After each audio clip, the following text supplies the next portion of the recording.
चलो भाई लिखना स्टार्ट करो, केमिकल बॉन्डिंग नया चैप्टर। चलो अब तो डाउट फिशन ले लेंगे, वैसे भी ये चैप्टर पढ़ा के होगा नहीं ज़्यादा। अब हाँ नहीं तो अभी निकालना पड़ेगा ना, कैसे रखेंगे, कुछ पढ़ा के होगा ही नहीं। ओके नहीं तो डालने वाले थे मैथ में ऐसे।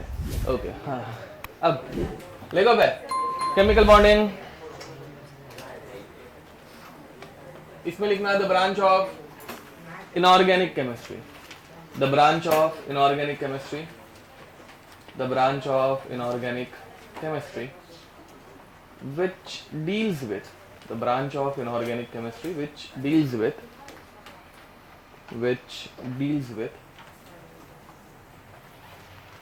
bonding in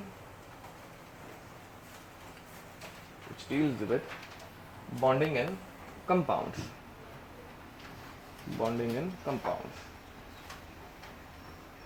or bond formation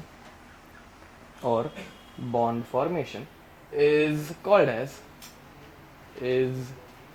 as bonding in different compounds, or bond formation is called as chemical bonding। ठीक है, इसको किधर से deals with bonding in different compounds or bond formation, ठीक है, is called as chemical bonding. ठीक है, अब इसमें हम लोग अलग अलग टाइप के बॉन्ड्स कैसे बनते हैं वो पढ़ने वाले हैं। ठीक है, सब कुछ पढ़ने वाले मतलब, ठीक है, ये पूरे 11th-12th में जितने भी टाइप्स के बॉन्ड्स हैं और जितने भी मॉलिक्यूल्स हैं, ठीक है, उनमें कितने बॉन्ड्स रहते हैं, किसके साथ कौन से बॉन्ड्स बनते हैं, वो सब हम लोग इस चैप्टर में देखने वाले हैं। ठीक है, तो नंबर 1 मतलब पहले हेडिंग डालेंगे वाई बॉन्ड इज फॉर्म्ड। ठीक है, पहले वो हम लोग डील करने वाले हैं कि भाई बॉन्ड बनाने की जरूरत क्या है, वाई बॉन्ड इज फॉर्म्ड। ठीक है, चलो तो सही बोल रहे हो, टू अटेन स्टेबिलिटी, बराबर, टू अटेन स्टेबिलिटी। ओके, तो बॉन्ड बनने से स्टेबिलिटी कैसे आती है वो पहले समझ लेते हैं। ठीक है, ध्यान दो भाई, मेरे पास दो एटम्स है, दोनों के पास एक प्रोटॉन एक इलेक्ट्रॉन। कौन सा आइटम है भैया, हाइड्रोजन। पहले ये ऐसे इनफाइनाइट डिस्टेंस पे थे, इनफाइनाइट डिस्टेंस मतलब बहुत दूर थे। ठीक है, ये ध्यान दो भाई, इसका ग्राफ बनाना है, इसके ग्राफ के क्वेश्चंस हम लोगों ने एटॉमिक स्ट्रक्चर में देखे रहेंगे शायद से, जो एटॉमिक स्ट्रक्चर में पढ़ाना नहीं रहता। ठीक है, बट गलती से वहां पे पूछ लेता है। तो यहाँ पे ये दोनों के बीच में डिस्टेंस कितना है भाई, इनफाइनाइट। समझ में आ रहा है, तो what is the energies of these two atoms with respect to each other, zero, क्योंकि कुछ बहुत बड़े डिस्टेंस पे है ना भाई, कुछ इंटरेक्शन हो रहा है क्या, there is no attraction, there is no repulsion. समझ में आ रहा है, अट्रैक्शन नहीं रिपल्शन नहीं तो फोर्स ऑफ अट्रैक्शन मतलब फोर्स नहीं कुछ, तो एनर्जीज भी कितनी हो जाएंगी, जीरो। समझ में आ रहा है, ओके। अब मैंने इन दोनों को ऐसे नजदीक लाया, समझ में आ रहा है, तो इन दोनों के बीच का डिस्टेंस क्या हो रहा है, कम हो रहा है। अब डिस्टेंस कम होते जाएगा तो कॉपी पेस्ट मारेंगे, किधर है कॉपी, अब इनके बीच का डिस्टेंस कम हो गया। ठीक है,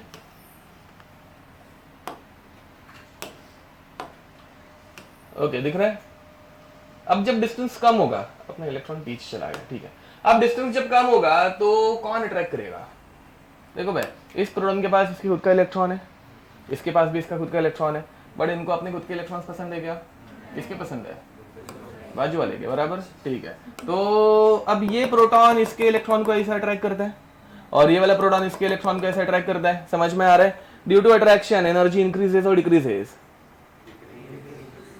रुको, due to attraction stability increases और डिक्रीजेस ना, स्टेबिलिटी बढ़ती है, स्टेबिलिटी बढ़ेगी तो एनर्जी कम होगी। समझ में आ रहा है, तो when they will come closer to each other their energy decreases with respect to each other. ये समझ में आ रहा है, इनकी खुद की एनर्जी अलग रहती है बे। एक हाइड्रोजन की एनर्जी कितनी रहती है, -13.6 इलेक्ट्रॉन वोल्ट, याद है, वो हम लोग नहीं कंपेयर कर रहे, हम लोग इन दोनों के एक दूसरे के रिस्पेक्ट में पोटेंशियल एनर्जी कंपेयर कर रहे हैं। समझ में आ रहा है, अब एक दूसरे को अट्रैक्ट करेंगे, एनर्जी कम हो गई। समझ में आ रहा है, ओके। अब ऐसे एनर्जी कम होते होते ये नजदीक आने लग गए। समझ में आ रहा है, नजदीक आते आते इन्होंने क्या कर लिया बे, ओवरलैप कर लिया। ये समझ पा रहे हो? अब एनर्जी बहुत ज्यादा कम हो गई, ध्यान दो बे, ये इन दोनों का प्रोटॉन, ठीक है, एंड ये अपने पहले एटम का इलेक्ट्रॉन, ये अपने दूसरे एटम का इलेक्ट्रॉन, इस पहले एटम को अट्रैक्ट कर रहा है ये वाला प्रोटॉन, पहले वाले को दूसरा वाला और दूसरे वाले को पहला वाला अट्रैक्ट कर रहा है, इसमें कोई दिक्कत। बट अभी ये बहुत नजदीक आ गए। अब और अगर मैं नजदीक लेके जाऊंगा तो पहले से क्या हो रहा है, रिपल्शन हो रहा है। समझ में आ रहा है क्या? ये देखो भाई, यहाँ पे ये जैसे जैसे नजदीक आएंगे तो अट्रैक्शन के साथ साथ और एक फोर्स ऑफ अट्रैक्शन बढ़ते जाएगा। कौन सा वाला? रिपल्शन। समझ में आ रहा है? अब एक पॉइंट के बाद ओवरलैप हो गया, बट ओवरलैप होने के बाद प्रोटॉन्स बहुत ही ज्यादा नजदीक है। अब अगर इनको मैं और नजदीक लेके जाऊंगा तो रिपल्शन क्या होते जाएगा बे, बढ़ते जाएगा। रिपल्शन अगर बहुत ज्यादा बढ़ गया तो एनर्जी क्या होने लग जाएगी, इंक्रीज। ये समझ में आ रहा है? तो अगर ओवरलैप जरूरत से ज्यादा होने लग गया, ठीक है, ओवरलैप अगर जरूरत से ज्यादा हो रहा है तो दो एटम्स के बीच में क्या बढ़ेगा, फोर्स ऑफ रिपल्शन। रिपल्शन बढ़ेगा तो एनर्जी बढ़ेगी। वापस एक बार देखते हैं। तो यहाँ पे पहले एनर्जी कितनी थी, 0, फिर थोड़े नजदीक आने लग गया, अट्रैक्शन बढ़ रहा है ना बे, अट्रैक्शन बढ़ेगा तो एनर्जी कम होने लगेगी। कम होते होते एक पॉइंट आया जहां पे एनर्जी मिनिमम है, यहाँ पे maximum attraction and minimum repulsion. समझ में? रिपल्शन हम लोग मतलब कंट्रोल में रखे हुए हैं, यहाँ पे दोनों फोर्सेस ऑलमोस्ट बैलेंस्ड हो गए। बट अगर अभी इसके ऊपर मैं और नजदीक लाऊंगा तो रिपल्शन बहुत ज्यादा होगा, रिपल्शन बढ़ेगा तो एनर्जी, समझ में आ रहा है? तो डिस्टेंस कम करते जाएंगे तो इनिशियली एनर्जी क्या होगी बे, decreases or increases, decreases, and after a certain point energy will start increasing। समझ में आ रहा है? इसमें कोई दिक्कत? ओके, तो इसका ग्राफ कैसे आएगा? देखो भाई, this is the graph of potential energy versus distance between two atoms, ठीक है। इस डिस्टेंस को बहुत सी बार आर बोलते हैं, आर, ठीक है, समझ में आ रहा है? वो हम लोगों ने किया था ना Q1 Q2 upon are square, उसमें वो आर था, ठीक है, वही वाला। अब यहाँ पे जब इनके बीच में डिस्टेंस बहुत ज्यादा था, इनफाइनाइट था, पोटेंशियल एनर्जी कितनी थी, 0, बराबर। ये लाइन किसकी है भाई, ये पोटेंशियल एनर्जी 0 की है। समझ में आ रहा है? ठीक है, तो जब डिस्टेंस इनफाइनाइट है तो एनर्जी 0। फिर बाद में एक पॉइंट के बाद ये ऐसे नजदीक आने लग गए तो एनर्जी क्या होने लग गई, कम होने लग गई। समझ में आ रहा है? ठीक है, and after reaching a minimum point अगर और नजदीक आने स्टार्ट हो जाएंगे तो ये एक पॉइंट के बाद क्या होने लग जाएगी, वापस बढ़ने लग जाएगी। समझ में आ रहा है? तो minimum distance possible between two atoms is this much, and इतने डिस्टेंस को दो एटम में हम लोग क्या बोलते हैं? तो देखो भाई, ये दोनों ने क्या बनाया, अभी एक ओवरलैप किया है, ओवरलैप को हम लोग बोलते हैं कोवेलेंट बॉन्ड। समझ में आ रहा है? तो इतने डिस्टेंस को हम लोग बोलते हैं बॉन्ड, ये समझे क्या? तो बॉन्ड लेंथ कहां पे डिफाइन होती है, जहां पे potential energy between two atoms becomes minimum. समझ में आया ये? पक्का? ओके, लिख दो। ये मतलब देखो भाई, यहाँ पे ये नेगेटिव एनर्जी है, मतलब वो और एक जस्टिफिकेशन देती है। पहला तो कि force of attraction is there, and इस फोर्स ऑफ अट्रैक्शन को ओवरकम करने के लिए, मतलब इन दोनों में इसकी एनर्जी कितनी रहती है, -13.6 इलेक्ट्रॉन वोल्ट, बराबर ना भाई? तो ये माइनस में है। तो इसका दूसरा एक्सप्लेनेशन ये भी रहता है कि to remove this electron from this atom, ठीक है, will have to provide +13.6 electron volts of energy. समझ, मतलब वो नेगेटिव साइन जो है वो रिप्रेजेंट करती है कि इस फोर्स ऑफ अट्रैक्शन को ओवरकम करने के लिए तुम लोगों को कितनी एनर्जी देनी पड़ेगी। कुछ समझ में आ रहा है क्या? ठीक है, ये थियरी का पार्ट है। ऐसे स्टेटमेंट वाले क्वेश्चन अगर आ गए तो याद रखना, वो नेगेटिव साइन और एक चीज बताती है कि वो फोर्स ऑफ अट्रैक्शन को ओवरकम करने के लिए हम लोगों को कितनी एनर्जी प्रोवाइड करनी पड़ेगी। ठीक है, तो और कुछ नहीं, बताओ। ओके, बोरॉन और सिलिकॉन है क्या? हाँ, ठीक है। Second point, to attain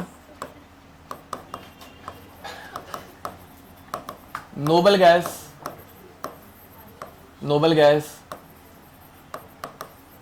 configuration, ठीक है,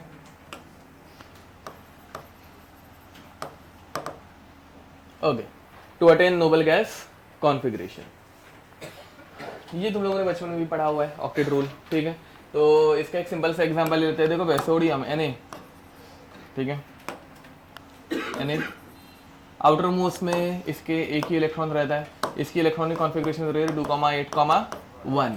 ये क्या करेगा, तो इसको नोबल गैस कॉन्फ़िगरेशन मिल जाएगी, एक इलेक्ट्रॉन डोनेट करेगा तो बराबर, तो Na loses 1 electron to form Na plus 1 electron. समझ में आ रहा है? What loss of electron takes place in which state, solid, liquid या गैस? गैस। याद रखना बे, ionization takes place in presence in gaseous state, ठीक है, तो ये गैस और ये भी Na प्लस गैस बनती है, इसमें कोई दिक्कत?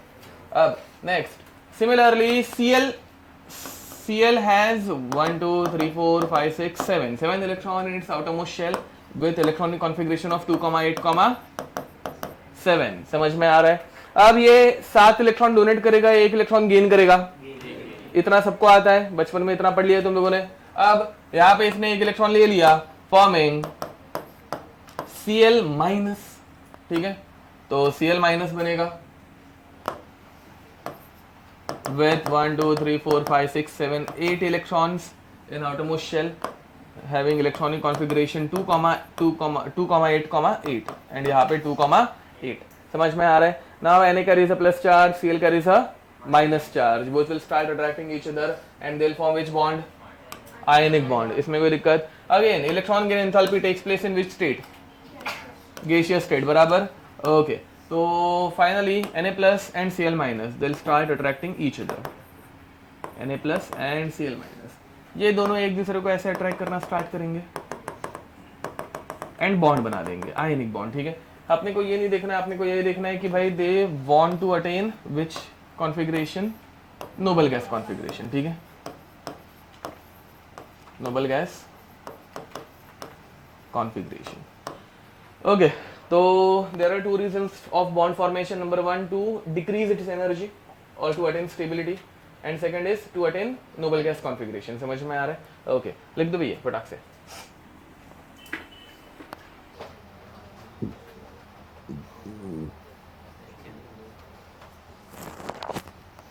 चलो हो गया है? ये तुम लोगों को लिखने आ जाएगा ना बे, लिख देना heading types of bond formation, ठीक है। इस चैप्टर में हम लोग कौन से टाइप्स ऑफ बॉन्ड फॉर्मेशन देखने वाले हैं? टाइप्स ऑफ बॉन्ड फॉर्मेशन, ठीक है, तो ध्यान दो बे यहाँ पे। तो first primary bond, primary bond, ए वहां पे वो लड़की है यार, वो देखो तुम लोग जब बात करते हो ना मुझे इधर तक सुनाई देता है, लिटरली सुनाई देता है ऐसे कुसुर पुसुर ऐसे, ठीक है, okay. Types of bond formation, इसमें हम लोग सबसे पहले पढ़ेंगे आयनिक बॉन्ड, 4 बॉन्ड्स ही पढ़ने हैं। आयनिक बॉन्ड ये आज के लेक्चर में या फिर इसके अगले लेक्चर तक खत्म हो जाएगा, इसमें ज्यादा कुछ पढ़ना नहीं है, ठीक है। फिर सेकेंड हम लोग पढ़ेंगे कोवैलेंट बॉन्ड। कोवैलेंट बॉन्ड पकड़ के चलो कि 4-5 लेक्चर लग सकते हैं, ठीक है। हाँ, कोवैलेंट बॉन्ड बहुत कुछ पढ़ना है इसमें, मतलब पूरा चैप्टर इसके ऊपर ही है। आयनिक बॉन्ड नेक्स्ट लेक्चर तक जो भी क्वेश्चन आते हैं ना, मतलब आज तक पीवाईक्यूज में उसके ऊपर हार्डली 10 से 12 क्वेश्चन आए हुए हैं, खत्म, ठीक है। हाँ, इसके टोटल पीवाईक्यूज तुम लोगों को कुछ ऐसे 289 या 290 कुछ है। ये चैप्टर बहुत इंपॉर्टेंट है, अरे हाँ इसका इंपॉर्टेंस बताना रहेगा ना बे। देखो बे, हम लोग इनऑर्गेनिक केमिस्ट्री पढ़ रहे हैं, बराबर। इनऑर्गेनिक केमिस्ट्री में चैप्टर्स बहुत कम है, एक पढ़ के हो गया, कौन सा? अब दूसरा कौन सा पढ़ रहा है? तीसरा हम लोग पढ़ेंगे कोऑर्डिनेशन कंपाउंड्स, कोऑर्डिनेशन कंपाउंड्स, ठीक है। ये एक कोऑर्डिनेट बॉन्ड भी रहता है, बट इस चैप्टर में मतलब ये पढ़ना है क्या? नहीं, ये अगले चैप्टर में पढ़ेंगे, समझ में आ रहा है। और ये अगला चैप्टर डायरेक्ट 12th का है, मतलब हाँ बाय द वे 11th की inorganic chemistry, periodic table, chemical bonding खत्म, समझा? हाँ, मतलब एक सब्जेक्ट खत्म हो जाएगा 11th पॉइंट ऑफ व्यू, ठीक है। एंड फिर कोऑर्डिनेशन कंपाउंड्स, एंड उसके बाद इनऑर्गेनिक में एक चैप्टर रहता है डीएनएफ ब्लॉक, पता है ना डीएनएफ ब्लॉक। इनऑर्गेनिक केमिस्ट्री खत्म, समझ में आ रहा है। उसी बदले अगर मैं फिजिकल केमिस्ट्री की बात करूं तो पहला क्या पढ़ा? Mole concept, atomic structure, redox reaction, thermodynamics, chemical equilibrium, ionic equilibrium, ये 6 चैप्टर्स हो गए 11th के, ठीक है। उसके बाद 12th में हम लोग पढ़ेंगे chemical kinetics, electrochemistry solutions solutions उसके बाद और एक कुछ तो है, मैं भूल रहा हूँ, सॉल्यूशन या 3 ही है, हाँ इतना कम हो गया क्या मैं, 3 ही लगता है, हाँ चलो ठीक है, 9 चैप्टर नहीं भाई 10 थे ना, कुछ तो भूल रहा हूँ मैं, अभी फटक से याद नहीं आएगा, अभी तो याद बिल्कुल नहीं आएगा, इतना टाइम हो गया तो, बट 9 चैप्टर, समझ में आ रहा डिफरेंस। तो फिजिकल केमिस्ट्री में लगते कि 9 चैप्टर्स है mains point of view, reduce syllabus में, एडवांस में थोड़े से और ज्यादा है, बट रिड्यूस सिलेबस में इतना ही है। इनऑर्गेनिक में कितना है, 4, समझ में आ रहा है। एंड अपने पास सब्जेक्ट कितने है, 3, क्वेश्चन कितने आने वाले, 25, तो हर सब्जेक्ट में से मिनिमम 8-8 क्वेश्चन आते हैं, ठीक है। लेट अस से कि फिजिकल में से 9 क्वेश्चन आ गए, तो फिजिकल में मैक्सिमम हर चैप्टर में से एक क्वेश्चन ही आएगा, ये समझ में आ रहा है। बट उसी बदले इनऑर्गेनिक में 4 ही चैप्टर्स बचे, तो मैक्सिमम हर एक चैप्टर में से कितने आएंगे, 2-2 आ सकते हैं। मैं क्या बड़बड़ कर रहा हूँ, समझ में आ रहा है। तो वेटेज वाइज देखा जाए तो इनऑर्गेनिक बहुत कम है एंड क्वेश्चंस बहुत ज्यादा आते हैं, तो अच्छे से करना। एंड क्वेश्चन बहुत इजीली सॉल्व भी होते हैं ना भाई, अभी मतलब पीरियोडिक टेबल के सॉल्व किए रहेंगे तो समझा होगा, कुछ ज्यादा डिफिकल्ट नहीं रहता, केमिकल बॉन्डिंग भी सेम टू सेम है, ठीक है। ओके, तो ये चैप्टर अच्छे से करना। अब इसमें तो केमिकल बॉन्डिंग में आयनिक बॉन्ड और कोवैलेंट बॉन्ड इतने 2 पढ़ लिए तो चैप्टर खत्म, समझ में आ रहे हैं। उसके बाद सिर्फ हम लोग हर कंपाउंड के बारे में पढ़ेंगे कि उसमें कौन सा बॉन्ड रहता है, कैसे बॉन्ड बनते हैं, कौन से बॉन्ड एंगल्स रहते हैं, वो सब, ठीक है। अब उसके बाद हम लोग पढ़ेंगे कोऑर्डिनेशन का मतलब कोऑर्डिनेट बॉन्ड, ठीक है। कोऑर्डिनेट बॉन्ड कैसे बनता है इसमें सिर्फ ऊपर से 5 मिनट के लिए देख लेंगे, उसके बाद खत्म। क्यों, क्योंकि अगले साल मतलब पूरा एक चैप्टर है, ठीक है, इसमें उसके बारे में कुछ डिस्कशन होने वाला नहीं है। एंड लास्ट हम लोग पढ़ने वाले हैं कुछ तो मेटालिक बॉन्ड, ये तो पूरा सिलेबस के बाहर चला गया है, ये सॉलिड स्टेट में हम लोग देखते थे मेटालिक बॉन्ड, जो अभी अपने को देखना ही नहीं है, ठीक है। Next 2 secondary bonds, secondary bonds, secondary bond में हम लोग सबसे पहले पढ़ेंगे डाइपोल डाइपोल मोमेंट, ये भी इसी चैप्टर में पढ़ेंगे, डाइपोल डाइपोल मोमेंट या फिर इंटरैक्शन। उसके बाद हम लोग पढ़ेंगे आयन डाइपोल इंटरैक्शन। थर्ड हम लोग पढ़ेंगे dipole induced dipole interaction, dipole induced dipole interaction. फिर हम लोग पढ़ेंगे आयन इंड्यूस्ड डाइपोल इंटरैक्शन। फिर हम लोग पढ़ेंगे van der Waals force of attraction, ये पढ़ा है क्या थोड़ा सा ना, van der Waals force of attraction. And last हम लोग पढ़ेंगे हाइड्रोजन बॉन्डिंग, ठीक है। ये पढ़ाने के लिए पकड़ के चलो एक लेक्चर सफिशिएंट हो जाता है, ठीक है, इतना पार्ट पढ़ाने के लिए। तो 2 लेक्चर आयनिक बॉन्ड के, 4 लेक्चर लेट अस से कि कोवैलेंट बॉन्ड के, 4 से ज्यादा लग सकते हैं कोवैलेंट बॉन्ड में, एंड 1 लेक्चर इसके लिए, चैप्टर खत्म। 7 से 8 लेक्चर, हाँ 7 से 8 लेक्चर में चैप्टर खत्म हो जाएगा। उसके बाद हम लोग 4 लेक्चर्स एक्स्ट्रा लेंगे, जिसमें पूरे 11th-12th में जितने भी कंपाउंड्स हैं उनके बारे में पढ़ेंगे, समझ में आ रहा है। जैसे प्रोडक्ट में हम लोगों ने 11th-12th के सारे एक्सेप्शंस देख लिए थे, इसमें सारे के सारे कंपाउंड्स देख लेंगे, ठीक है। ओके, तो चलो आगे बढ़े। By the way, what is the difference between primary bond and secondary bond? Primary bonds are permanent bond, ये मॉलिक्यूल में हमेशा प्रेजेंट रहता ही है, बराबर है ना भाई, जैसे NaCl में आयनिक बॉन्ड हमेशा रहता है, ठीक है।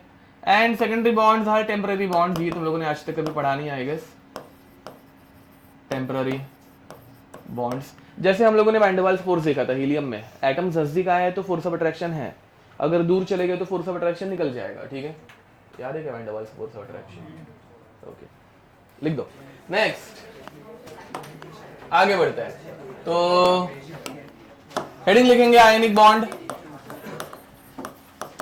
आयनिक बॉन्ड, ठीक है। आयनिक बॉन्ड में एक रहता है कैटायन, दूसरा रहता है अनायन, बराबर। तो cation positively charged and अनायन negatively charged, ये उसकी स्टोरी मत बता कि क्यों बना रहा था। अनायन, ठीक है। अब cation carries a positive charge, anion carries a negative charge and both of them have electrostatic force of attraction। इन दोनों में कौन सा फोर्स ऑफ अट्रैक्शन हो जाता है?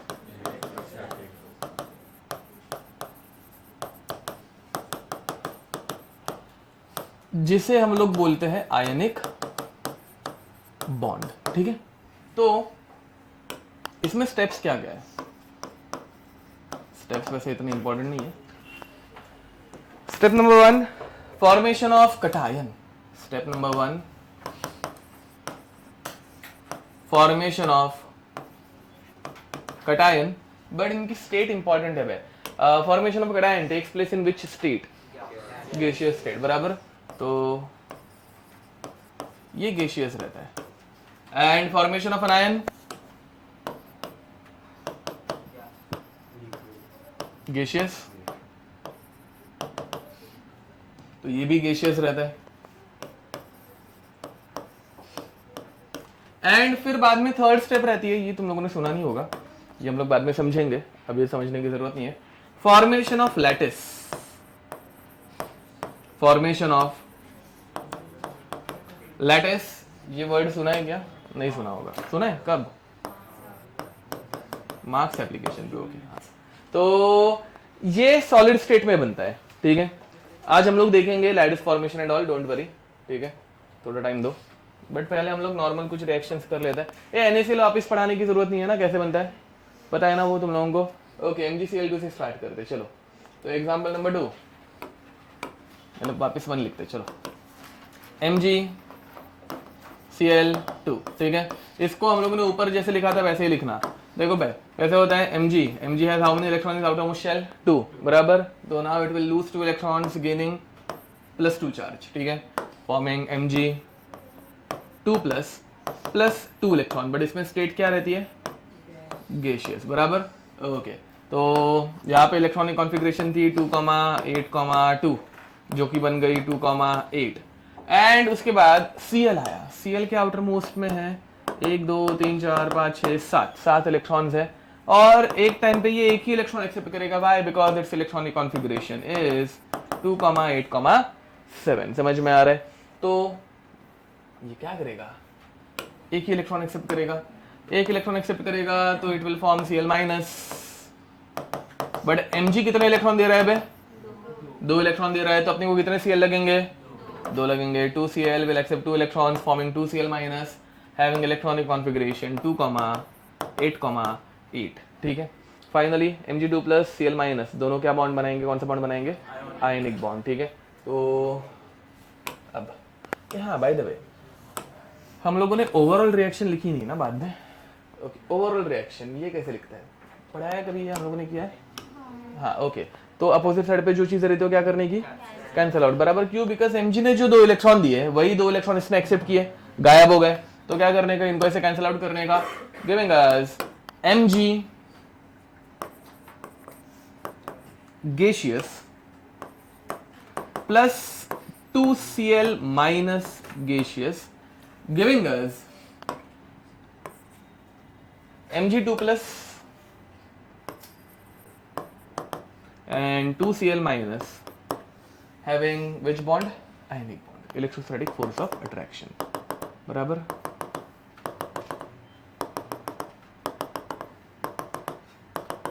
अब ये कौन से स्टेट में बनने वाले बताया मैंने? नहीं, ऊपर स्टेप्स। सॉलिड, लैटिस कौन से स्टेट? सॉलिड बने ना भाई। ये सॉलिड कौन से स्टेट में बनता है? सॉलिड, ठीक है। तो ये बना सॉलिड स्टेट में, लिखो भाई। ओके, Mg हो गया, मुझे बना के दिखाने की जरूरत नहीं है, इसमें टाइम पास और करने की जरूरत नहीं है। इनके ऊपर क्वेश्चन नहीं आते भाई, ये बचपन में करके हो चुके हैं। अभी जिसके ऊपर क्वेश्चन आते हैं वो कंसेप्ट देख लेते हैं। देखो भाई, पॉइंट नंबर 1, यहाँ by the way there is a concept called as electrovalency, ठीक है। वो एक बार शॉर्ट में देख लेते हैं, फालतू कंसेप्ट है, उसके ऊपर भी क्वेश्चन नहीं आता है, बट ठीक है। तो कंसेप्ट ऑफ इलेक्ट्रोवैलेंसी, देखो भाई, number of electrons donated or gained, number of electrons donated, number of electrons donated or gained by an atom during ionic bond formation, ठीक है, इस कॉल्ड एज इलेक्ट्रोवैलेंसी। ठीक है, वैसे हम लोग बाद में कोवैलेंसी भी पढ़ेंगे, मैक्सिमम कोवैलेंसी करके कोवैलेंट बॉन्ड में। ठीक है, अब देखो भाई, ग्रुप 1 के एलिमेंट्स कौन से है भाई? लीना की रख से पर याद, lithium, sodium, potassium, rubidium, caesium. ठीक है, ग्रुप 2, चलो मैं पहले ग्रुप्स लिख लेता हूं। ग्रुप 2, ग्रुप 3 नहीं, सॉरी, ग्रुप 13। ठीक है, also called age group 3A।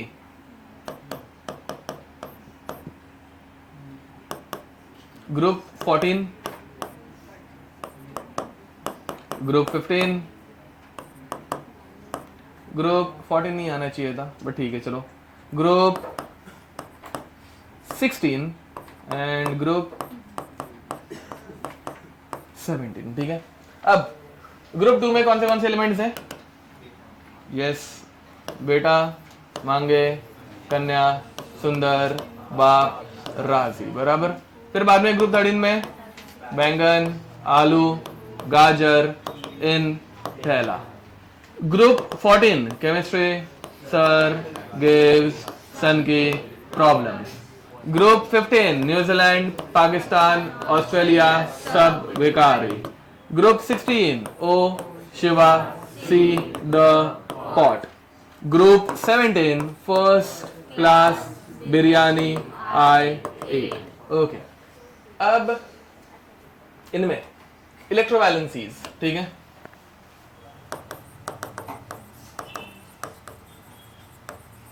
बताओ बे, हमारा ग्रुप 1 कितने इलेक्ट्रॉन्स डोनेट कर सकता है?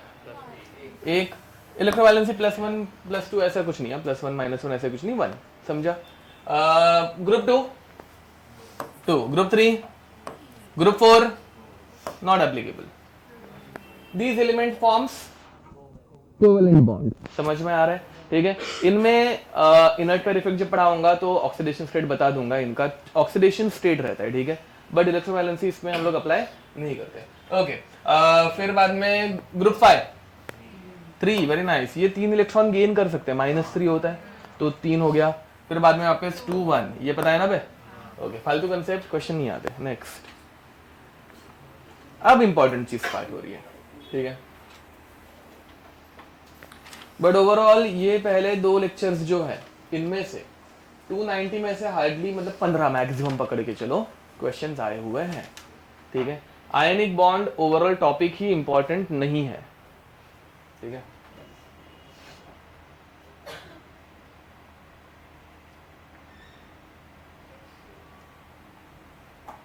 कोवैलेंट में भी लास्ट के 3 या 4 लेक्चर्स जो रहेंगे उसमें क्वेश्चंस आते हैं, करेंगे हम लोग। हाँ, पीवाईक्यूज जब सॉल्व करते हो ना तो किस टॉपिक में से ज्यादा क्वेश्चंस आते हैं वो एक बार देख लेना। जैसे कि अगर एटॉमिक स्ट्रक्चर देखोगे ना, एटॉमिक के कितने क्वेश्चन थे? 225, 225, तो 225 में से ना काउंट करके देखना, ऑलमोस्ट 80 क्वेश्चंस जो है वो क्वांटम नंबर्स के हैं। समझ में आ रहा है क्या मतलब? तो वेटेज उसका ज्यादा है ना, 1/3 क्वेश्चंस जो है वो क्वांटम नंबर्स के ही आ रहे हैं। तुम लोग 2 बार पेपर दोगे ना, तो 2 में से 1 शिफ्ट में तो आने के चांसेस ज्यादा है क्वांटम नंबर का क्वेश्चन। तो वैसे मतलब टॉपिक्स कौन से इंपॉर्टेंट है वो देख लिया करो एक बार, पीवाईक्यूज इसलिए सॉल्व करने के कि मतलब इंपॉर्टेंट टॉपिक्स पता चले किसमें से क्वेश्चन ज्यादा आते हैं। ठीक है, ओके, चलो नेक्स्ट। अब हेडिंग लिखेंगे आयनिक कैरेक्टर, आयनिक कैरेक्टर। ठीक है, चलो देखो भाई, आयनिक कैरेक्टर, उसमें लिखेंगे no bond is 100% ionic, no bond is 100% ionic and it will always, तभी कोवेलेंट कैरेक्टर पढ़ रहे थे ना, इसलिए कोवेलेंट से शुरू किया था, अभी आयनिक पढ़ रहे हैं। And it will always contain some covalent character. ठीक है, इसमें हम लोग देखो भाई, हम लोगों ने पहले कोवेलेंट कैरेक्टर पढ़ा था लास्ट लेक्चर, अभी आयनिक कैरेक्टर पढ़ रहे हैं। नेक्स्ट लेक्चर या फिर इसी लेक्चर में पॉसिबल हुआ तो हम लोग फजान्स रूल पढ़ेंगे, जो कि एक साथ दोनों को मिक्स कर लेते हैं। ठीक है, तो ऐसे, बट अभी के लिए हम लोग दोनों चीजें सेपरेटली पढ़ रहे हैं।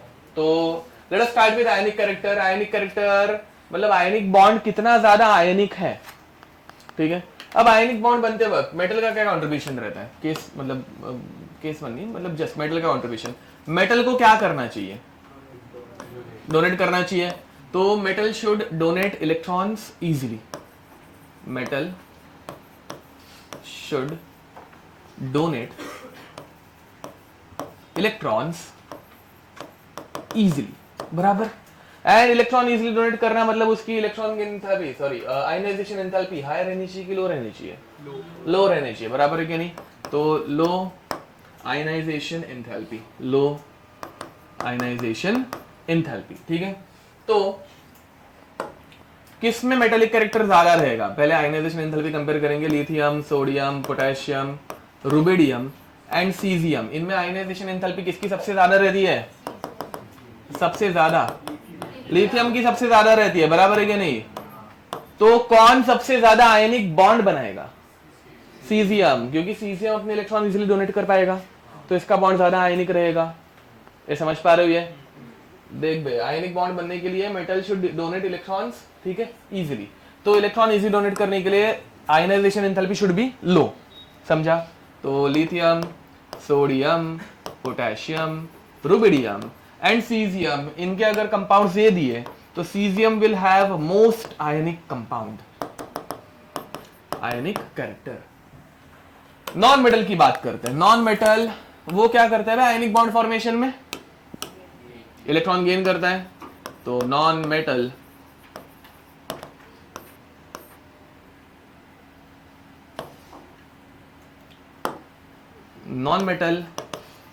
should accept electrons easily, ठीक है। इलेक्ट्रॉन इजीली एक्सेप्ट करने के लिए it should have high electronegativity, ठीक है। कंपाउंड बन रहा है ना, कंपाउंड में हम लोग इलेक्ट्रोनेगेटिविटी कंपेयर करेंगे, तो it should have high electronegativity. तो अगर मैं एग्जांपल दूं, fluorine, chlorine, bromine, iodine, fluorine, chlorine, bromine and iodine, इन चारों में which one is most electronegative है, इलेक्ट्रॉन गेन एंथैल्पी नहीं है, उसमें एक्सेप्शन है। इलेक्ट्रोनेगेटिविटी में कोई एक्सेप्शन नहीं है। Fluorine is most electronegative elements, याद है ना वे, ओके। तो फ्लोरीन इज मोस्ट इलेक्ट्रोनेगेटिव, तो which one will have highest ionic character, fluorine के कंपाउंड्स, ठीक है। तो इनमें ही आयनिक कैरेक्टर आईसी सबसे ज्यादा रहेगा, ठीक है। अब क्वेश्चन कैसे आते वो देखेंगे थोड़ी देर के बाद, ये पहले लिख दो।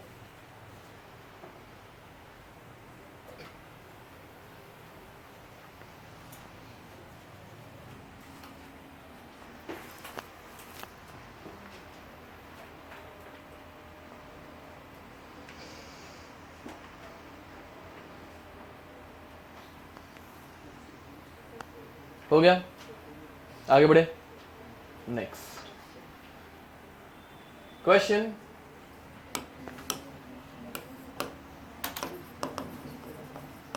अरेंज इन इंक्रीजिंग या decreasing order of ionic character, ionic character, ठीक है। ये इंक्रीजिंग डिक्रीजिंग वो तुम्हारे ऊपर रहेगा, तुम लोग कैसे अरेंज करना है, ठीक है, बट तुम्हें सिर्फ अरेंज करना है। तो LiCl, Li, NaCl, KCl, RBCl and CaCl, okay. अब अगेन जब कभी ऐसे ऑर्डर का क्वेश्चन आता है, कंपैरिजन का क्वेश्चन आता है, तो पॉइंट ऑफ डिफरेंस देखने का, ठीक है। यहाँ पे मेटल सेम है या नॉन मेटल सेम है? नॉन मेटल सेम है, तो उसको इग्नोर मारने का और मेटल के बारे में सोचने का। समझ में आ रहा है? Metal should donate electron easily, तो कौन सा सबसे इजीली इलेक्ट्रॉन डोनेट करेगा? तो सीजियम क्लोराइड इज मोस्ट आयनिक। ये समझे क्या? तो सबसे ज्यादा आयनिक कैरेक्टर जो रहेगा वो सीजियम क्लोराइड में रहेगा। दिस इज मोस्ट आयनिक। उसी बदले अगर कोवेलेंट कैरेक्टर पूछा रहता तो ये ऑर्डर क्या करते? उल्टा कर देते। समझ में आ रहा है? या फिर इसमें से अगर पूछा कि which salt is most covalent, तो कौन सा रहेगा? LiCl। समझ में आ रहा है क्या कुछ? ठीक है, तो LiCl इज मोस्ट कोवेलेंट। याद रखना बे, कोई भी बॉन्ड 100% आयनिक नहीं रहता, ना ही 100% कोवेलेंट रहेगा, मिक्स रहता है। ठीक है, ओके। तो ionic character. Next example, LiF, LiCl, LiBr, Lii, which one is most ionic? अभी तुम लोग बताओ। LiF सबको समझ में आ रहा है? यहाँ पे लिथियम सेम है, फ्लोरीन को कंपेयर करेंगे, मतलब fluorine, chlorine, bromine, iodine, which one is most electronegative? Fluorine is most electronegative. ठीक है, अगर ऐसा पूछा amongst these four which one is highly soluble in water, पानी में कौन इजिली सोल्यूबलाइज्ड होगा? हाँ देखो भाई, वाटर में कौन सोल्यूबल होता है? आयनिक कंपाउंड या कोवेलेंट कंपाउंड्स? Ionic compound. देख भाई, पेट्रोल एक कोवेलेंट कंपाउंड है, समझ, या फिर ऑयल कोवेलेंट कंपाउंड है, पानी में डिसॉल्व होते हैं क्या? नहीं। NaCl आयनिक कंपाउंड है, पानी में डिसॉल्व होता है। समझ में आ रहा है? तो इनमें सबसे ज्यादा आयनिक कौन है? LiF, तो वो डिसॉल्व होगा। समझ में आ रहा है? अगर उल्टा क्वेश्चन पूछा विच one is highly soluble in ethanol, ethanol is ionic compound या कोवेलेंट कंपाउंड? तो सोल्यूबिलिटी के लिए लाइक डिसॉल्व्स लाइक करके कंसेप्ट है, पता है तुम लोगों को? ओके, तो कोवेलेंट कंपाउंड्स के अंदर कोवेलेंट डिसॉल्व होंगे। विच one is most covalent over here? Li। समझ में आ रहा है? ये हम लोग आगे जाके पढ़ने वाले हैं, जस्ट एक आइडिया देके रख रहा हूं। ठीक है, तो LiF is most ionic, most ionic, and this one is most covalent। लिखो भाई, most covalent।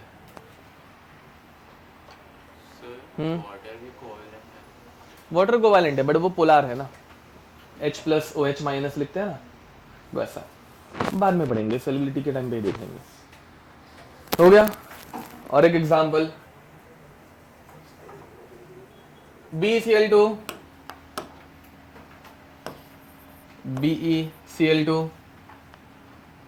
MgCl2, CaCl2, SrCl2, BaCl2, which one is most ionic? BaCl2। समझ में आ रहा है ना? लिख दो। या फिर AlN,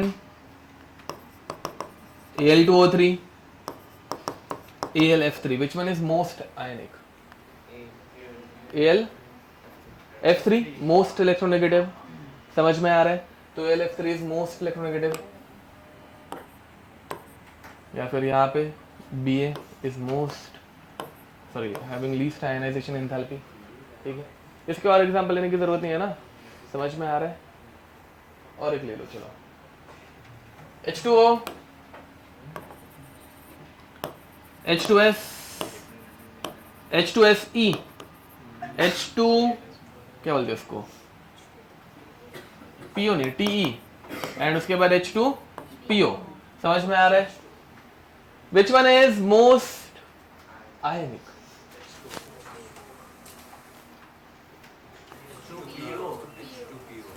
अब देखो भाई, यहाँ पे क्या बढ़िया एग्जांपल है, दोनों नॉन मेटल आ गए ना भाई यहाँ पे। हाँ, अब देखो यहाँ पे पहले वाले में अगर देखोगे, ये दोनों के दोनों नॉन मेटल है, दोनों के दोनों non metal, non metal, metal, metalloid, sorry उल्टा बोला, non metal metalloid, non metal metal. ये समझ में आ रहा है? तो आयनिक बॉन्ड कब बनता है भाई? जब दो नॉन मेटल्स रहते तब, या एक मेटल और एक नॉन मेटल रहता है तब? समझ में आ रहा है? तो इस एग्जाम्पल में तुम लोगों को ये ऊपर वाले कंसेप्ट जो है उसमें ज्यादा देखना ही नहीं था, यहाँ पे अपने को इनके कंपैरिजन देखने थे, ठीक है। तो यहाँ पे ये मेटालिक है, तो भाई जितना ज्यादा मेटल मतलब मेटालिक कैरेक्टर उतना वो इजिली इलेक्ट्रॉन डोनेट कर पाएगा एंड उतना इजिली ये बॉन्ड बन पाएगा, समझ में आ रहा है। एंड उसी बदले जैसे जैसे हम लोग वाटर की तरफ जाएंगे ये ज्यादा कोवैलेंट बनेगा, why because both are non metallic, ठीक है। तो ये कोवैलेंट कंपाउंड है एंड ये आयनिक कंपाउंड है, आयनिक लिखो।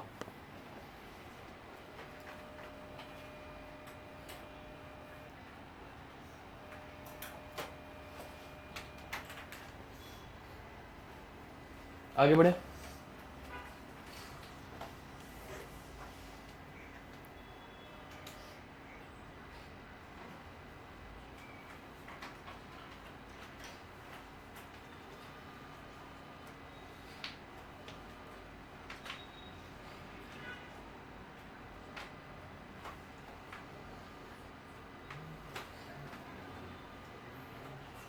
नेक्स्ट चलो अब हम लोग लिखने वाले हैं, मतलब अभी हम लोग को पढ़ना है बॉर्न हेबर साइकिल, ठीक है। बॉर्न हेबर साइकिल में बहुत सारे नए टर्म्स आते हैं जो थर्मोडायनेमिक्स में पढ़ाई जाती है, तो पहले मैं वो सारी टर्म्स पढ़ा रहा हूँ, ठीक है। हेडिंग लिखेंगे एनर्जेटिक्स इन्वॉल्व्ड इन ionic bond formation, ionic bond formation, ठीक है। कौन से टाइप्स की एनर्जीज इन्वॉल्व रहती है वो हम लोग देखने वाले हैं, ठीक है। ओके, अब देखो भाई कभी भी जब कभी बॉन्ड बनता है तो NaCl फॉर एग्जांपल, तो Na जनरली कौन से स्टेट में रहता है? हाँ, गैस में रहता है बॉन्ड फॉर्मेशन के टाइम पे, बट ओरिजिनली जब हम लोग एलिमेंटल फॉर्म में देखेंगे Na कौन से स्टेट में रहता है? सॉलिड। पहले वो सॉलिड से हम लोगों को कहां पे लेके जाना पड़ेगा? फिर गैस में, समझ में आ रहा है। सॉलिड को गैस में कन्वर्ट करना, इसे क्या बोलते हैं? सब्लिमेशन, बराबर। तो पहली एनर्जी जो इन्वॉल्व रहती है वो रहती है एंथैल्पी, एंथैल्पी पता है ना भाई, ऑफ सब्लिमेशन, ठीक है। पहली एंथैल्पी चेंज जो है वो है एंथैल्पी ऑफ सब्लिमेशन। हम लोगों को ये सारी टर्म्स पढ़नी है, उसके बाद हम लोग एंडिंग में देखेंगे कि एग्जैक्टली क्या हो रहा है, ठीक है। एंथैल्पी ऑफ सब्लिमेशन, जिसे हम लोग ऐसे लिखते हैं डेल्टा सब्लिमेशन एंथैल्पी, ठीक है। Change in enthalpy for sublimation, ठीक है, enthalpy of sublimation.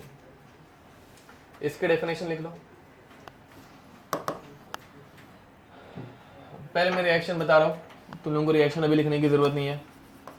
Na solid है, इसे हम लोग Na गैस में लेकर जा रहे, बराबर है कि नहीं? तो इसको एनर्जी प्रोवाइड करनी पड़ेगी, इसमें से एनर्जी निकालनी पड़ेगी, प्रोवाइड करनी पड़ेगी। इसको जब मैं हीट करूंगा तो ये मतलब मेल्ट होगा, फिर बाद में गैसियस स्टेट में चला जाएगा, इसमें कोई दिक्कत? ओके, अब इसको एनर्जी प्रोवाइड करनी पड़ रही है, मतलब डेल्टा एच इज मतलब delta H of what? Sublimation, बराबर। तो delta H of sublimation is positive और नेगेटिव? पॉजिटिव, बराबर है कि नहीं? ओके, तो definition, the energy absorbed,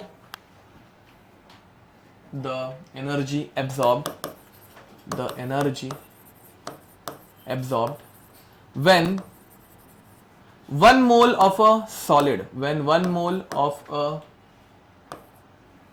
1 mole of a solid is converted to its gaseous state, gaseous state, ठीक है। ये एंथैल्पी में एक इंपॉर्टेंट चीज, हम लोग कितने अमाउंट के लिए हमेशा एंथैल्पी काउंट करेंगे? 1 मोल के लिए, ठीक है। याद रखना है एंथैल्पी हमेशा 1 मोल की काउंट की जाती है, ठीक है, लिख दो। फिर बाद में रिएक्शन लिख देना।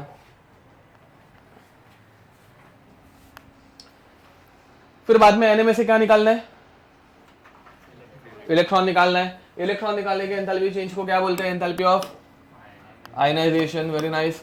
तो second ionization enthalpy, ionization enthalpy delta ionization H, ठीक है। इसकी डेफिनेशन लिख के देने की जरूरत है नहीं ना, पता है ना? ओके, तो अब Na having 1 electron in gaseous state, इसको हम लोगों ने वापस एनर्जी एब्जॉर्ब होगी या रिलीज होगी भाई? एब्जॉर्ब होगी, बराबर है कि नहीं? एनर्जी एब्जॉर्ब होगी तो डेल्टा एच पॉजिटिव है नेगेटिव? पॉजिटिव। ये अभी सबको समझ में आता है वो पॉजिटिव कब रहता है नेगेटिव कब रहता है? जब एब्जॉर्ब होगी तो एनर्जी बढ़ेगी, तो डेल्टा एच इज पॉजिटिव, तो delta H of ionization is positive. ठीक है, नेक्स्ट, इसकी डेफिनेशन लिख के नहीं दिया।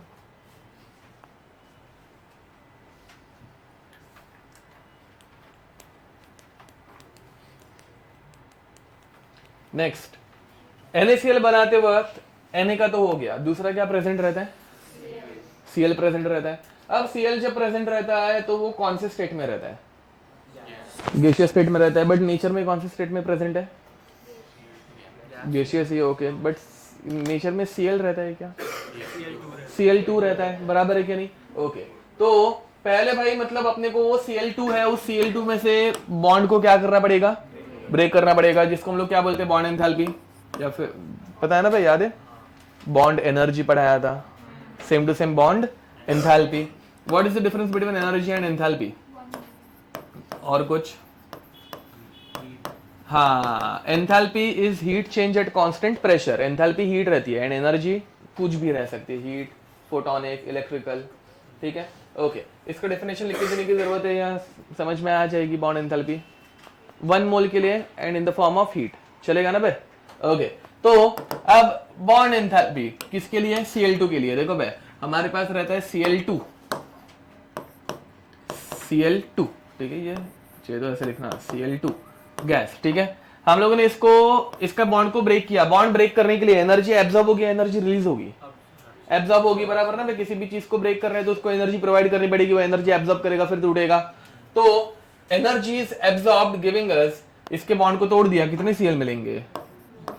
2 Cl गैसियस स्टेट में। ओके, तो इसे हम लोग बोलेंगे डेल्टा H बॉन्ड एंथैल्पी।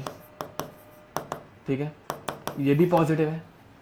ठीक है, फिर अभी Cl गैस आ गई। Cl गैस को किस में कन्वर्ट करना है? Cl माइनस में कन्वर्ट करना है, समझ पा रहे हो? अब Cl माइनस में इसको अगर कन्वर्ट कर रहे हैं तो कौन सी एंथैल्पी? Electron gain enthalpy. ये तुम लोग को समझ में आ रहा है? आयनिक बॉन्ड फॉर्मेशन में जितनी भी एनर्जीज हैं हम लोग उनको नोट डाउन कर रहे हैं और कुछ नहीं। ठीक है, ओके। तो fourth, electron gain enthalpy. Electron gain enthalpy जिसे हम लोग बोलते हैं डेल्टा HEG, EG मतलब इलेक्ट्रॉन गेन। ठीक है, लिख दो। अब यहां पर Cl, ठीक है, gas accepts 1 electron giving us Cl minus gas. Delta H positive या नेगेटिव? नेगेटिव। ये एक्सप्लेन करने की भी जरूरत नहीं है, पीरियोडिक टेबल सबने कर लिया। तो डेल्टा HEG इज नेगेटिव। ठीक है, हाँ बाय द वे, जब ये नेगेटिव वैल्यू है, नेगेटिव वैल्यू मतलब एनर्जी एब्जॉर्ब हो रही है कि रिलीज हो रही है? रिलीज हो रही है, मतलब यहाँ पे energy in the form of heat है ना भाई, तो heat is released. Heat release होती है तो प्रोसेस एक्सोथर्मिक है एंडोथर्मिक? एक्सोथर्मिक, पता है ना? ओके, एंड जब हीट एब्जॉर्ब होती है तो दैट प्रोसेस इज एंडोथर्मिक। ठीक है, ऐसा भी अगर कुछ क्वेश्चन आ गया इस टर्म्स के ऊपर तो पता रहना चाहिए। नेक्स्ट, फिर बाद में Na plus and Cl minus combine होते हैं। दोनों कंबाइन होकर क्या बनाते हैं? मैंने बोला था लैटिस बनाते हैं। क्या बनाते हैं? लैटिस। लैटिस क्या है वो अपने को पता नहीं है ना। अब जरा लैटिस क्या रहता है वो ध्यान देंगे। तो पॉइंट नंबर 5, लैटिस फॉर्मेशन। ठीक है, या फिर लैटिस एंथैल्पी। ये अभी इंपॉर्टेंट है, ये कुछ नया पढ़ रहे हैं। ठीक है, ध्यान देंगे। देखो भाई, तुम लोगों ने सुना होगा ना कि ionic compounds are crystalline in nature, पढ़ा है ये कभी ऐसा? ओके, अब क्रिस्टलाइन रहते हैं मतलब क्या? तो दे हैव अ, हाँ, 3 डायमेंशनल अरेंजमेंट, बराबर ना भाई? उनकी 3 डायमेंशनल कुछ एकदम मस्त वाली अरेंजमेंट रहती है जिसकी वजह से उनमें ऐसे मतलब क्रिस्टल्स बनते हैं। अब तो 3 डायमेंशनल अरेंजमेंट इनकी अगर मैं ड्रॉ करने जाऊं, देखो भाई, यहाँ पे ये एटम्स से एक दूसरे के एकदम आजू बाजू एकदम परफेक्टली अरेंज्ड होता है। समझ पा रहे हो? ये 4 एटम्स है, कैसे एक दूसरे के बाजू बाजू में है। अब इन चारों एटम्स, हाँ एक्चुअल में ये ऐसे नहीं है बे, ये ऐसे है, 1 2 3 4। समझ में आ रहा है? इतने बड़े गोले बनाने के लिए कंटाला आते इसलिए डॉट्स बनाए। समझा? हाँ। अब अगर मैं इन सबके सेंटर्स को कनेक्ट कर दूं तो ये क्या बन रहा है? हाँ, स्क्वायर बना। इस स्क्वायर को हम लोग बोलते हैं एक यूनिट सेल। क्या बोलते हैं? Unit cell. सेल दिख रही है ना एक छोटी सी। बट ये 2D है कि 3D है? 2D है। एटम्स क्या रहते हैं? एटम्स सॉरी कंपाउंड्स क्रिस्टल्स क्या रहते हैं? 3D। अब अगर मुझे इसको 3D में कन्वर्ट करना है, देखो भाई ये एटम्स की पहली लेयर थी, वैसे ही इसके पीछे एक दूसरी लेयर रह सकती है कि नहीं रह सकती? तो ये एटम्स की दूसरी लेयर। समझ पा रहे हो? अब अगर मैंने ये पीछे वाले एटम्स को भी सेंटर से कनेक्ट कर दिया ऐसा, ठीक है, एंड फिर ये पीछे वाले एटम्स को आगे वाले एटम्स से कनेक्ट कर दिया, तो अब ये क्या बना? क्यूब। अब ये हो गया एक 3 डायमेंशनल यूनिट सेल। अब ऐसे बहुत सारे यूनिट सेल अगर रिपीट होने लग गए, ध्यान दो भाई, ऐसे इसके बाजू में और एक क्यूब आया,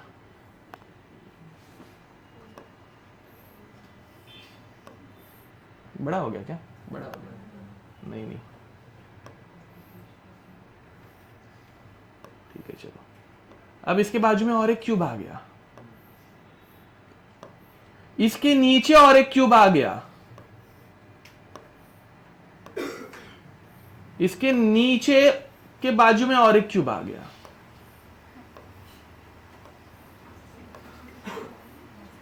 ये समझ पा रहे हो? ये अब ये धीरे धीरे क्या बनते जा रहा है? एक क्रिस्टल 3 डायमेंशनल स्ट्रक्चर बनते जा रहे हैं, 3D स्ट्रक्चर बन रहा है। एंड ये कैसे धीरे धीरे पूरे क्रिस्टल में कन्वर्ट होते जाएगा, एकदम परफेक्ट एकदम मस्त वाला क्यूब। ये समझ पा रहे हो मैं क्या बड़बड़ कर रहा हूँ? एंड फाइनली जाके फिर बाद में ये जो अरेंजमेंट होगी इसे हम लोग क्या बोलते हैं? ये समझ पा रहे हो? पक्का? तो क्रिस्टल्स क्यों बनता है? Due to formation of lattice. समझ में आ रहा है? अब ये लैटिस हम लोग बनाने वाले हैं कि तोड़ने वाले हैं? बनाने वाले हैं ना। Na+Cl- कंबाइन होगा, फिर बाद में लैटिस बनेगा, लैटिस फॉर्मेशन होगा। लैटिस फॉर्मेशन, कोई भी चीज जब फॉर्म होगी तो एनर्जी एब्जॉर्ब होती है कि रिलीज होती है? अब देखो भाई, मुझे इस बॉन्ड को ब्रेक करना है, तो ये पेन मेरी एनर्जी एब्जॉर्ब करेगा कि रिलीज करेगा? एब्जॉर्ब करेगा ना ये। तो बॉन्ड ब्रेकिंग के टाइम पे कोई भी चीज अगर ब्रेक करनी है तो एनर्जी, बट उसी बदले कोई भी चीज अगर फॉर्म होगी तो एनर्जी, क्योंकि स्टेबल बनेगी ना भाई चीज। देखना ये ऐसे मस्त क्रिस्टल बनेगा, एकदम स्टेबिलिटी आएगी महाभयंकर वाली।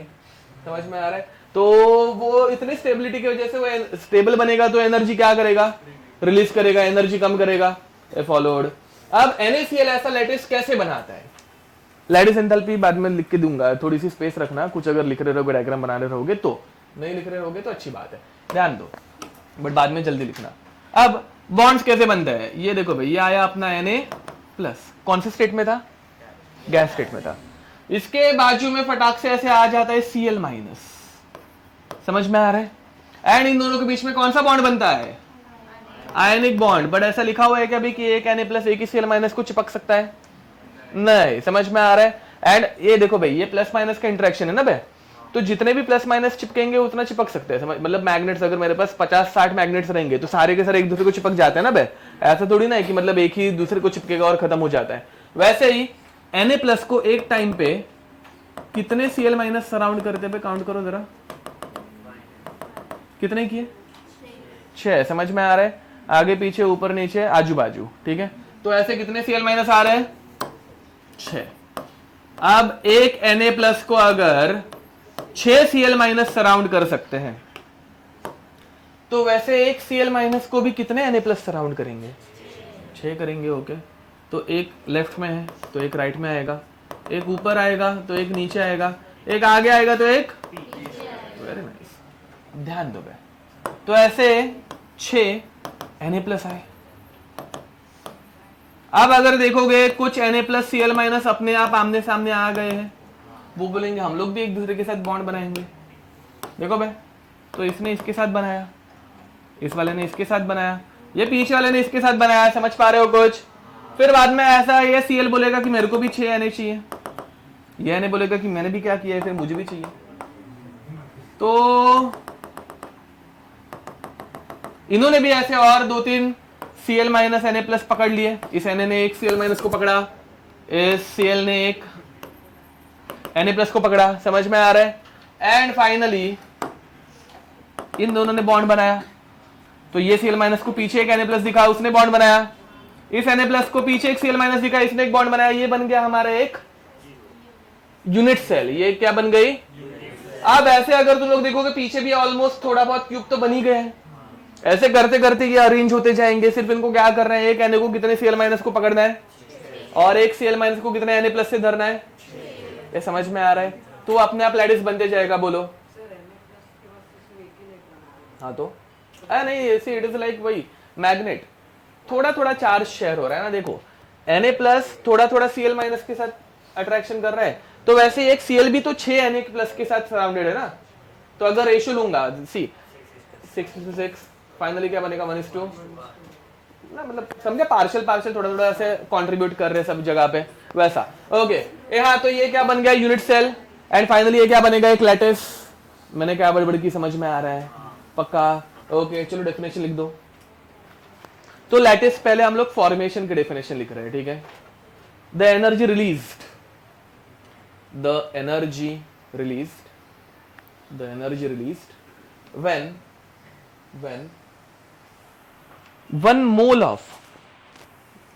1 mole of gaseous ions, 1 mole of gaseous ions combines to form 1 mole of a crystalline lattice. Gaseous ions combines to form 1 mole of a crystalline lattice, a crystalline lattice. ठीक है, बस इस called as lattice enthalpy. ठीक है, और दूसरी एक definition रहती है लैटिस ब्रेकिंग की। हाँ देखो भाई, लैटिस फॉर्मेशन अगर हम लोग देखेंगे तो लैटिस फॉर्मेशन की रिएक्शन कैसे लिखने का? Na प्लस कौन सी स्टेट में? गैसियस, प्लस Cl माइनस कौन से स्टेट में? गैसियस, गिविंग अस क्या देता है भाई ये? NaCl। कौन सी स्टेट में? ना इतना महाभयंकर बड़ा सा स्ट्रक्चर कौन सी स्टेट में रहेगा? सॉलिड। फॉर्मेशन हो रहा है तो डेल्टा H पॉजिटिव है नेगेटिव? फॉर्मेशन में delta H negative. Very nice. ठीक है, तो ये देखो भाई, एनर्जी इज एब्जॉर्ब्ड और रिलीज्ड। फॉर्मेशन में हमेशा energy is released, bond breaking में एनर्जी इज एब्जॉर्ब। समझ में आ रही है? थर्मोडायनेमिक्स तक हो जाएगा, डोंट वरी। तो यहाँ पे डेल्टा H इज नेगेटिव मतलब एनर्जी इज रिलीज्ड। समझा? उसी बदले लैटिस ब्रेकिंग उल्टा हो जाएगा। सेम डेफिनेशन, सिर्फ क्या होगा? The energy absorbed when 1 mole of a lattice is broken into its individual ions. समझा? Is called as lattice enthalpy. समझा? लैटिस ब्रेकिंग की एनर्जी क्या रहेगी? डेल्टा H की वैल्यू प्लस या माइनस? प्लस। ब्रेकिंग में प्लस, फॉर्मेशन में minus. समझ में आ रहा है? ओके, बट एक्चुअल में ऐसा पॉसिबल है क्या? अभी हम लोग लैब में ये कर सकते हैं क्या? नहीं, फॉर्मेशन मतलब हम लोग Na प्लस गैस बना रहे हैं, Cl माइनस गैस बना रहे हैं और उन दोनों को कंबाइन करके NaCl सॉलिड बन रहा है। ऐसे लैब में हो सकता है क्या? नहीं होता। प्रैक्टिकली ये इम्पॉसिबल है।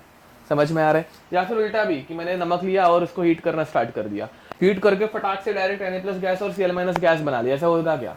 नहीं होगा। क्यों नहीं होगा? बिकॉज NaCl को मेल्ट करेंगे तो पहले वो क्या, सॉरी हीट करेंगे तो पहले क्या होगा? मेल्ट होगा। समझ में आ रहा है? फिर मेल्ट करने के बाद क्या हो सकता है? गैस बन सकती है। समझ में आ रहा है? एंड फिर बाद में अगर आयनाइजेशन हुआ तो क्या पता होगा, नहीं होगा, बहुत हीट देनी पड़ेगी। समझ में आ रहा है? एंड ऐसा होना पॉसिबल नहीं है। तो ये हम लोगों ने जो भी पढ़ा वो थियरी में पॉसिबल है, बट प्रैक्टिकली पॉसिबल। तो अगर ये प्रैक्टिकली पॉसिबल नहीं है तो हम लोग इनकी एनर्जी निकाल सकते हैं क्या? नहीं। तो जो चीज हम लोग डायरेक्टली नहीं कर सकते उसको कैसे करना पड़ता है? इनडायरेक्टली, जरा घुमा के। समझ में आ रहा है? जो भी हम लोग पढ़ना स्टार्ट करेंगे। अब वो इनडायरेक्टली, मतलब ये रिएक्शन इनडायरेक्टली परफॉर्म करने के लिए जो लैब में रिएक्शन पॉसिबल है वो हम लोग पढ़ते हैं, जिसे हम लोग बोलते हैं एंथैल्पी ऑफ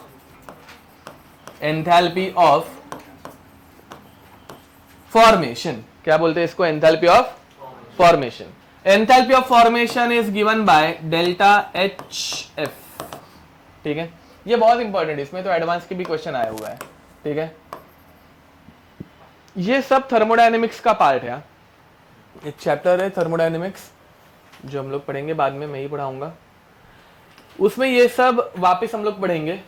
बट अभी इस चैप्टर में थोड़ा सा रिक्वायरमेंट है तो पढ़ लेते हैं, क्या ही फर्क पड़ रहा है। ठीक है, इन शॉर्ट ये सब इस चैप्टर का पार्ट नहीं है। ठीक है, हाँ, जस्ट मैं ऊपर ऊपर से पढ़ा रहा हूँ, फास्ट जा रहा हूँ। ठीक है, टोपी क्यों लगाई? मतलब बाल गंदे कटेगा तेरे। हाँ, अरे बुरा हुआ। Shit.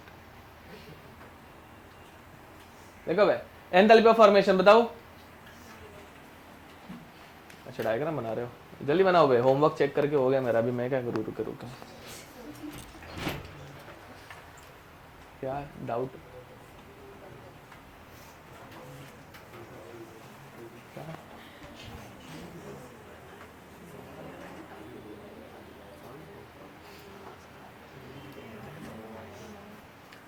Enthalpy of formation definition लिखना स्टार्ट करो। The energy released, the energy released, the energy released when the energy released, enthalpy of formation की definition बता रहा हूँ, the energy released when 1 mole of a compound, उसमें 1 mole को double underline करना, when 1 mole of a compound is formed, when 1 mole of a compound is formed using, when 1 mole of a compound is formed using its elements, using its elements, elements को double underline करना, using its elements in their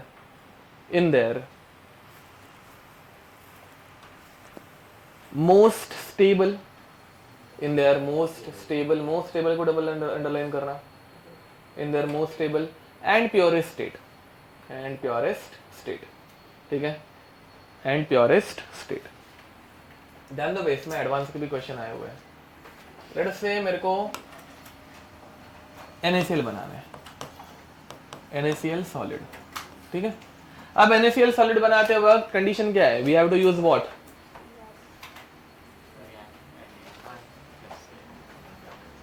हाँ, रुको एक minute, वापस definition read करो बे। पहली बात, we have to prepare this by using its elements. समझ में आ रहे हैं? तो NaCl is made up of what? Which elements? Na and Cl। Okay, in there which form? Elemental form ना बे, तो एलिमेंटल फॉर्म में Na क्या रहता है? सॉलिड। Okay, very nice. तो एलिमेंटल फॉर्म में Na सॉलिड रहता है, प्लस दूसरा गलत, हाँ गलत, हाँ Cl2 रहता है एलिमेंटल फॉर्म में। Cl क्या रहता है? ये पता है ना ये इतना, तो Cl2 और कौन से स्टेट में रहता है? समझ में आ रहा है? तो Na solid and Cl2 gas को यूज करके ये बना सकते हैं, और किसी चीज को यूज करके बना सकते हैं क्या? मतलब अगर तुम लोगों को एग्जाम में बोल दिया HCl plus NaOH giving us NaCl plus H2O, this reaction represents enthalpy of formation of NaCl, true or false? False, this reaction represents enthalpy of formation of NaCl। इसमें NaCl फॉर्म तो हो रहा है, but ये enthalpy of formation बता रहा है क्या? क्यों नहीं बता रहा है? हाँ, एलिमेंट्स नहीं यूज हो रही है, कंपाउंड्स है ना, दो अलग अलग। NaCl बनाने की 100 रिएक्शंस हो सकती है, बट अपने को कौन सी रिएक्शन चाहिए जिसमें क्या यूज हो रहा है? एलिमेंट्स। ये समझ में आ रहा है? सेकेंडली, ये रिएक्शन बैलेंस नहीं है, इसको बैलेंस करने में हेल्प करो। चलो, तो अगर ऐसा तुम लोगों ने इसको बैलेंस किया या फिर ये रिएक्शन को बोल दिया एंथैल्पी ऑफ फॉर्मेशन, रॉन्ग है। क्यों रॉन्ग है? डेफिनेशन रीड करो। हाँ, कितना बनाना है? 1 मोल बनाना है। समझ में आ रहा है क्या? एग्जाम में बस यही, मतलब ये MSQ में आया हुआ है, JEE एडवांस में, ऐसे ही फालतू चीजें करके। ठीक है, यहाँ पे 2 दिया है, तो ये 1 मोल बनाना रहता है ना, 2 मोल है, तो ये करेक्ट आंसर है क्या? नहीं। समझ में आ रहा है? अब इसको अगर तुम लोगों को बैलेंस करना है तो ये 1 मोल ही रखना है। क्या बैलेंस करूं? Very nice. तो क्या करने का यहाँ पे? हाफ Cl2, समझा? तो ये हाफ हाफ कैंसिल हो गया, Na solid plus Cl gas giving us NaCl solid, समझा? ऐसे कैंसिल नहीं करने का मतलब, बस बता मतलब ठीक है ओके। तो ये समझे, ये रिएक्शन होती है कि नहीं होती? होती है, एकदम इजीली हो जाती है, ठीक है। सोडियम मेटल लेने का Cl2 गैस छोड़ देने की, ऐसे मजा आ जाएगा, ठीक है ऐसे। हाँ बहुत बहुत एक्सोथर्मिक है, बहुत ज़्यादा एनर्जी रिलीज होगी ऐसे फट। और तुम लोगों को पता है ना, सोडियम जब कभी रिएक्ट करता है ऐसे जलता है, फटता है। Cl तो और महाभयंकर फटता है, समझ में आ रहा है, ठीक है। तो मस्त रिएक्शन होगी, NaCl सॉलिड। बट यहाँ पे इस रिएक्शन को हम लोग क्या बोलते हैं? एंथैल्पी ऑफ फॉर्मेशन, समझ में आ रहा है? By using this reaction we have to make lattice formation reaction, समझ में आ रहा है, ठीक है। अब यहाँ पे देखो, ये Na सॉलिड है, यहाँ पे क्या Na गैस, बराबर। तो पहले सॉलिड को किस में कन्वर्ट करना पड़ेगा? गैस में। तो चलो भाई, सॉलिड को गैस में कन्वर्ट करने की रिएक्शन को क्या बोलते हैं? ओके तो पहले इसको हम लोगों ने सब्लिमेट किया, डेल्टा H ऑफ सब्लिमेशन, ये समझे। फिर बाद में सब्लिमेट करने के बाद ये गैस बन गया। अब इस Na गैस को किस में कन्वर्ट करना है? आयंस में, मतलब Na+ में कन्वर्ट करना है। तो किसी एक गैस को उसके आयनिक फॉर्म में लेके जाना है, इसे क्या बोलते हैं? Enthalpy of ionization. तो आयनाइजेशन एंथैल्पी का यूज किया। फिर यहाँ पे बाजू में देखो बे, वहां पे Cl2 है, वो Cl2 को पहले किस में कन्वर्ट करना पड़ता है? Cl में कन्वर्ट करना पड़ता है, उसे क्या बोलते हैं? Bond enthalpy. तो देखो भाई, the energy required to break 1 mole of a compound या फिर 1 mole of a bond is called as bond enthalpy. इतने के बॉन्ड को ब्रेक करने के लिए हम लोग बोलते हैं बॉन्ड एंथैल्पी। बट अभी अपने पास कितना Cl2 है? हाफ। तो पहली बात तो हाफ Cl2 जब हम लोग यूज करेंगे तो कितने Cl मिलेंगे? एक ही Cl मिलेगा। दूसरी बात, यहाँ पे 1 मोल के लिए जितनी एनर्जी लगती है उसको delta H of bond enthalpy बोलते हैं। हाफ मोल के लिए कितना लगेगा बे? हाफ लगेगा, ये समझा ना। एक एंथैल्पी हमेशा कितने मोल के लिए रहती है? 1 मोल के लिए। यहाँ पे हम लोग कितना मोल यूज कर रहे हैं? Half mole. तो हाफ मोल के लिए जो भी चेंज आएगा उसको हाफ से ही मल्टीप्लाई करना पड़ेगा या फिर 2 से डिवाइड करना पड़ेगा। तो यहाँ पे जो भी चेंज होगा बॉन्ड एंथैल्पी बाई 2, ठीक है। नेक्स्ट, तो अपने को कितने Cl मिले? एक Cl गैस मिली, समझा ये। अब Cl गैस नहीं चाहिए, क्या चाहिए था? Cl माइनस करना है, तो क्या करने का? Electron gun enthalpy, very nice. तो यहाँ पे हो गया डेल्टा H Eg, समझे। एंड फिर बाद में Na+ gas and Cl- gas, ये दोनों कंबाइन होके क्या बनाते हैं? NaCl लैटिस बनाते हैं, बराबर। अब ये लैटिस जो बना उसे हम लोग बोलते हैं delta H of lattice formation. Any doubt? Okay तो देखो बे, यहाँ पे जो रिएक्शन एक सिंगल स्टेप में हो रही थी, reaction of what? Formation of NaCl, दिख रही है क्या? तो जो एक सिंगल स्टेप में हो रही थी उसको हम लोगों ने करने के लिए कितने अलग अलग स्टेप्स लिए? 5 लिए।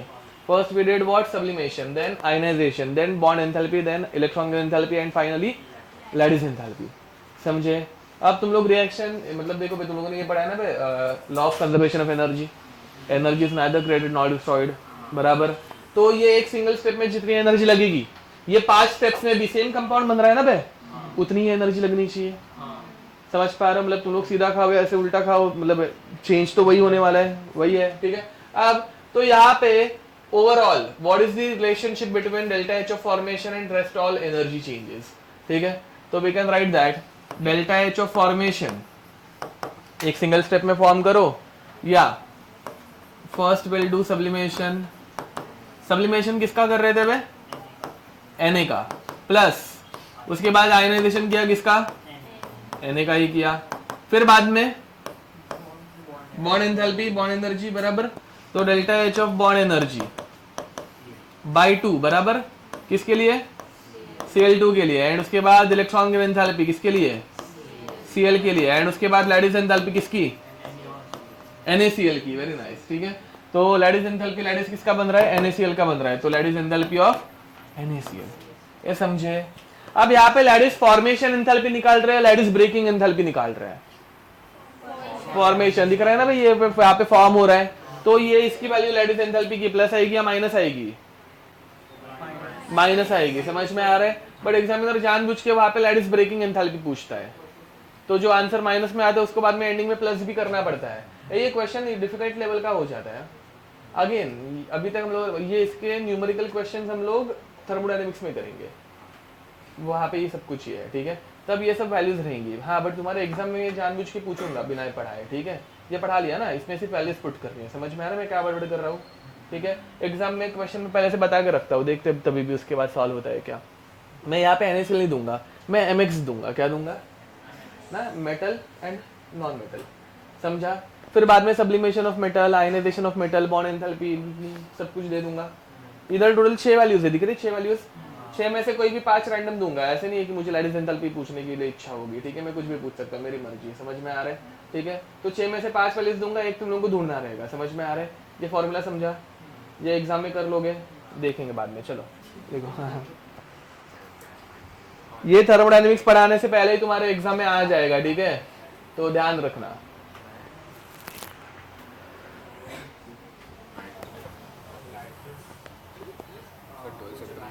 रुको उसका पहले, हाँ लैटिस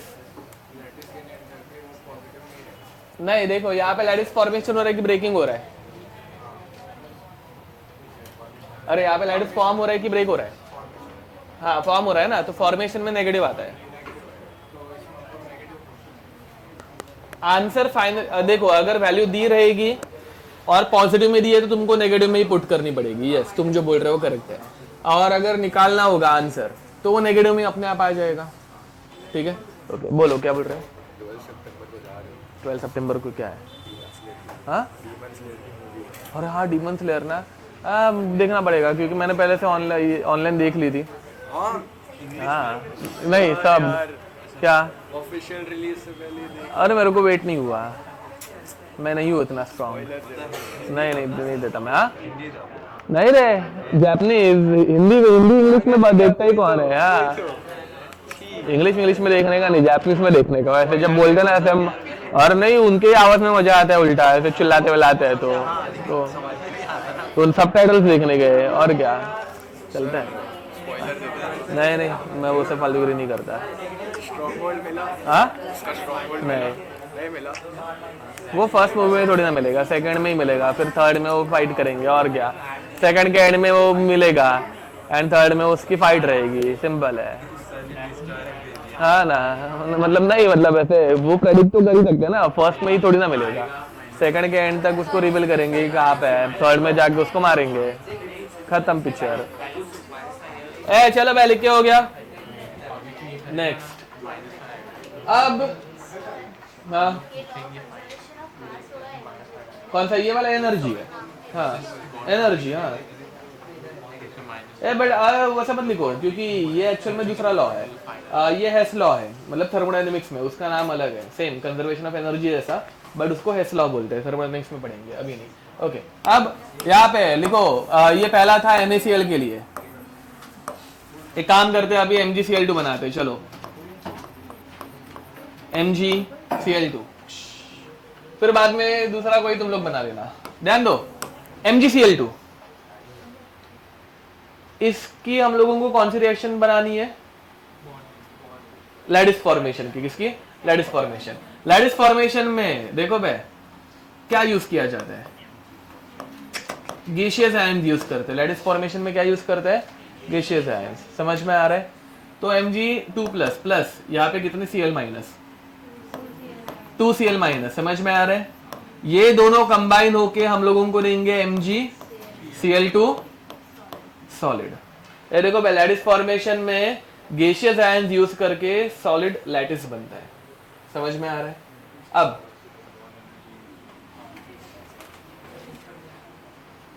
ध्यान दो भाई,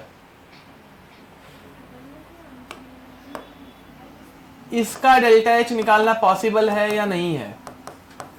पॉसिबल नहीं है, प्रैक्टिकली हम लोग कर नहीं सकते। समझ में आ रहा है? अब ये प्रैक्टिकली नहीं कर सकते इसलिए हम लोग इसको इनडायरेक्टली करते हैं बाय यूजिंग फॉर्मेशन एंथैल्पी। समझ पा रहे हो? चलो सब जन इसकी फॉर्मेशन एंथैल्पी लिखने की कोशिश करो, खुद से लिखो। फॉर्मेशन एंथैल्पी लिखने के लिए एलिमेंट्स यूज करने पड़ते हैं in their stable and purest state. ठीक है, लिख दो।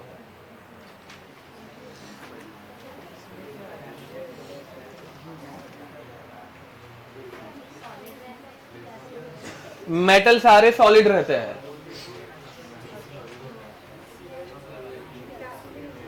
Except for mercury. तो कोई तो उधर से बोलेगा चिल्ला के, तो नॉन मेटल है।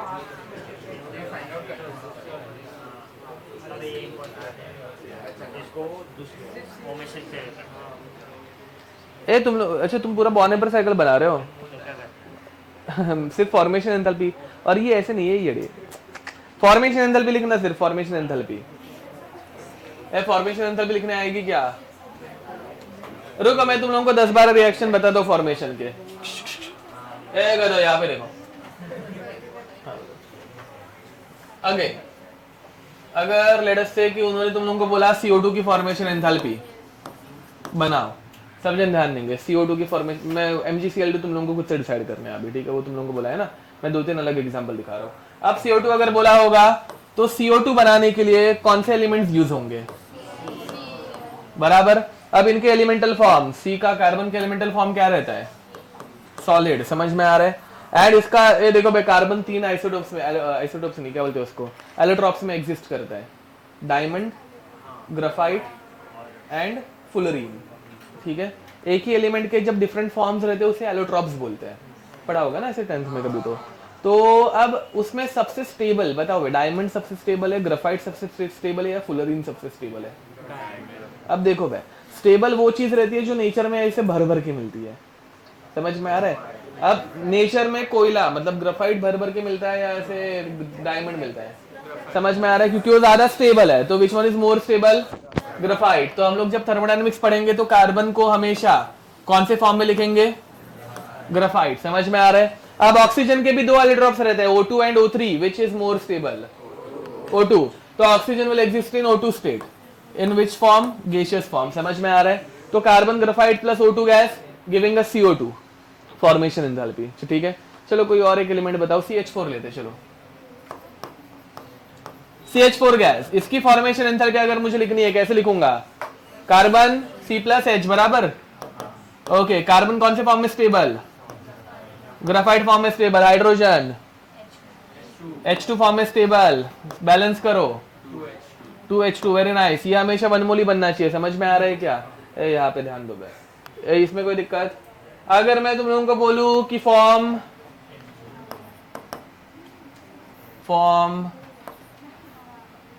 CaBr2, चलो ध्यान दो, CaBr2 कौन से elements? Calcium plus bromine. Calcium exist in which state? Solid. दुनिया के सारे मेटल सॉलिड रहते हैं भाई, मर्क्यूरी को छोड़ के। ब्रोमीन Br2 बराबर कौन से स्टेट में स्टेबल? लिक्विड। ये तुम लोगों को प्रोडक्ट टेबल में लिख के दिया था ना भाई, 2 ही लिक्विड है पूरे प्रोडक्ट टेबल में, एक मर्क्यूरी और ब्रोमीन। वो टाइम पास नहीं था, वो ऐसे मतलब ये इधर आगे यूज होता है, उसके ऊपर डायरेक्ट क्वेश्चन नहीं मिलता, ऐसे जगह पे यूज होता है। ठीक है, तो ब्रोमीन लिक्विड स्टेट में एग्जिस्ट करता है। बैलेंस हो गया, समझे क्या? अब MgCl2 बनाने के लिए कौन से एलिमेंट्स यूज करोगे? Mg and Cl2। समझ में आ रहा है? Mg कौन से स्टेट में? सॉलिड। Cl कौन से स्टेट में? समझा? एलिमेंट्स यूज करने हैं एंड एक मोल बनाने का हमेशा। ठीक है, तो चलो, तो यहां पे MgCl2 बनाने के लिए, MgCl2 सॉलिड बनाने के लिए will use Mg solid plus Cl2 gas. Balance करने की जरूरत है क्या?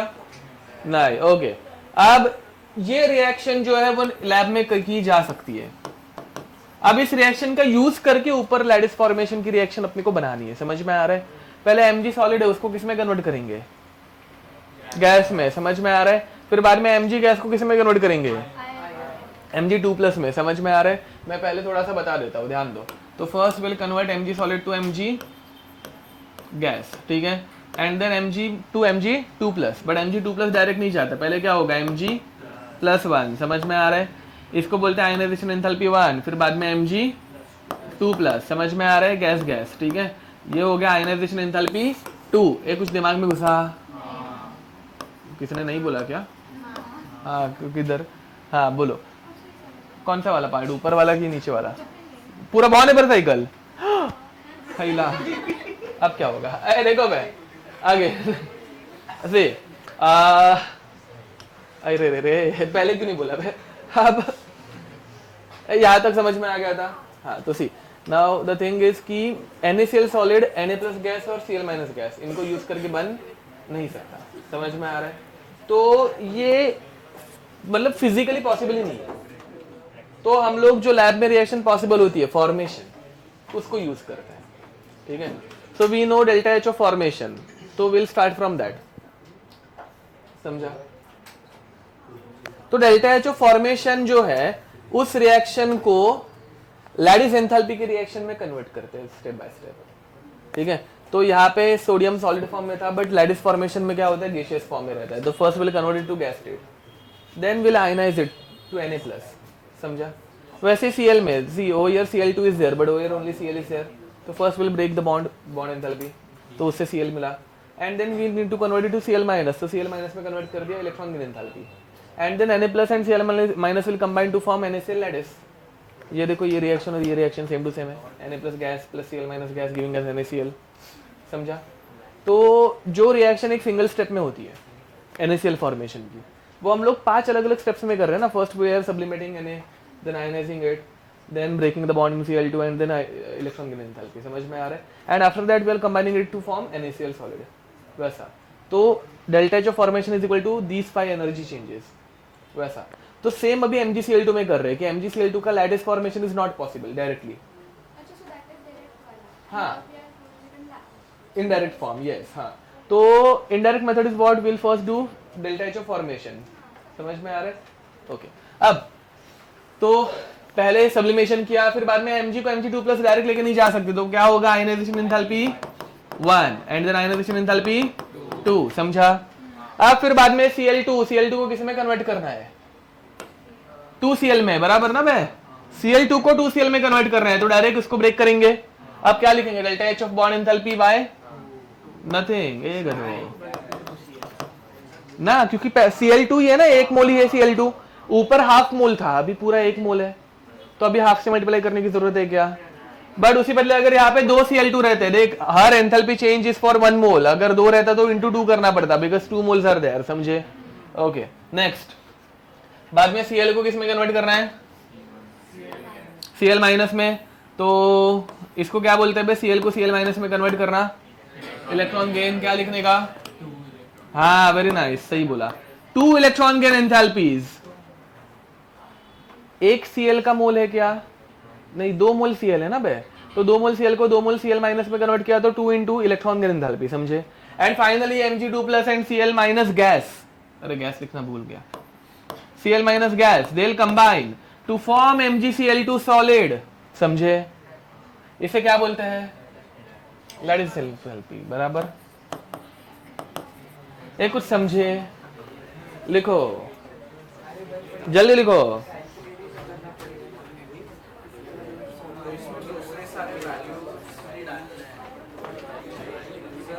हाँ,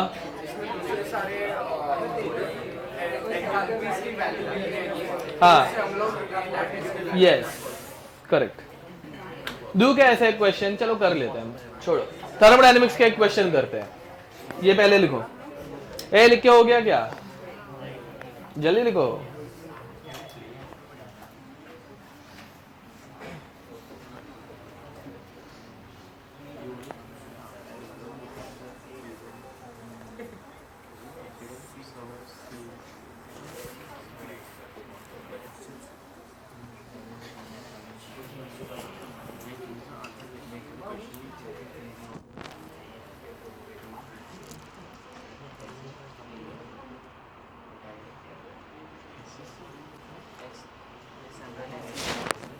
चलो अब देखो, ये थोड़ा डिफिकल्ट क्वेश्चन है। So question is find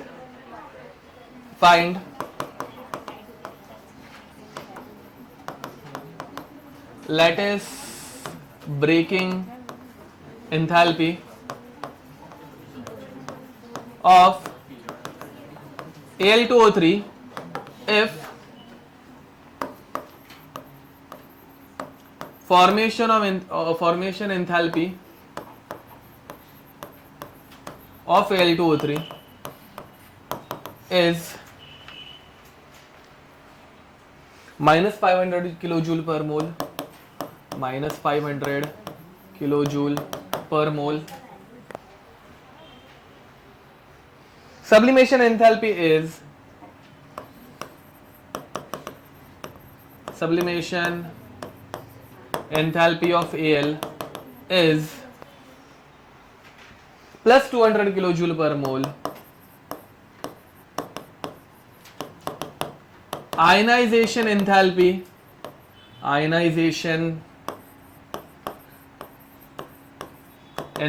is 2000 kilojoule पर मोल। ध्यान दो भाई, ये जो आयनाइजेशन एंथैल्पी है, अभी एल्यूमिनियम आयनाइजेशन तो एल्यूमिनियम का करेंगे ना हम लोग, मेटल का आयनाइजेशन होता है। अब यहाँ पे उन्होंने आयनाइजेशन 1 2 3 ऐसा कुछ बोला है क्या? अगर एग्जाम में ऐसा कुछ बोला नहीं है, मतलब ये अज्यूम करके चलना है क्योंकि तीनों का मिक्स करके एक साथ दिया है, ऐड करके। क्या किधर? अच्छा अब समझ लो, ठीक है। हाँ, सब्लिमेशन ऑफ एल, ठीक है। आयनाइजेशन भी किसका हो रहा है फिर बाद में? एल का, समझ में आ रहा है। एंड अगर उन्होंने सिर्फ आयनाइजेशन एंथैल्पी बोली है, they are not talking about 1 2 3, मतलब वो तीनों का मिक्सचर करके दे दिया है, ऐड करके, समझा? ठीक है, okay. Next, bond dissociation of O2 is bond dissociation enthalpy of O2 is 300 kilojoule per mole, 300 kilojoule per mole, and electron gain enthalpy of O is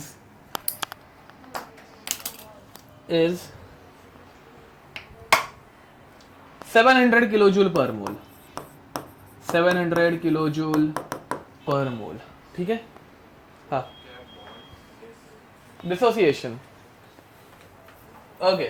A electron की एंथैल्पी तुम लोगों को प्लस में दिख रही है, क्यों दिख रही है? वो तो माइनस रहती है ना? नहीं नहीं, कुछ रुको, कोई तो हाँ, सेकंड इलेक्ट्रॉन की एंथैल्पी जो है वो पॉजिटिव रहती है और वो दूसरी वाली हमेशा बड़ी रहती है, ठीक है। ये मतलब दोनों एक साथ दे दिए, जैसे आयनाइजेशन में आयनाइजेशन 1 2 3 एक साथ दिया है, वैसे इलेक्ट्रॉन गेन में भी electron gain 1 and electron gain 2 दोनों एक साथ दिया है। ऑक्सीजन भी 2 इलेक्ट्रॉन गेन करता है ना बे। पहले इनका बॉर्न-हेबर साइकिल बनाओ। हाँ, बॉर्न-हेबर साइकिल का मीनिंग ये देखो, ये दिख रहा है कैसे एकदम साइकिल बनते हुए है, ये डायग्राम, इसे बोलते हैं बॉर्न-हेबर साइकिल, ठीक है। तो वैसे Al2O3 के लिए बॉर्न-हेबर साइकिल खुद से बनाओ, चलो। डायरेक्ट फॉर्मूला अगर यूज हो रहा है तो डायरेक्ट कर सकते हो, कोई दिक्कत नहीं है, चलेगा।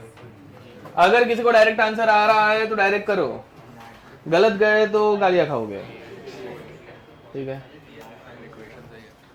सॉरी,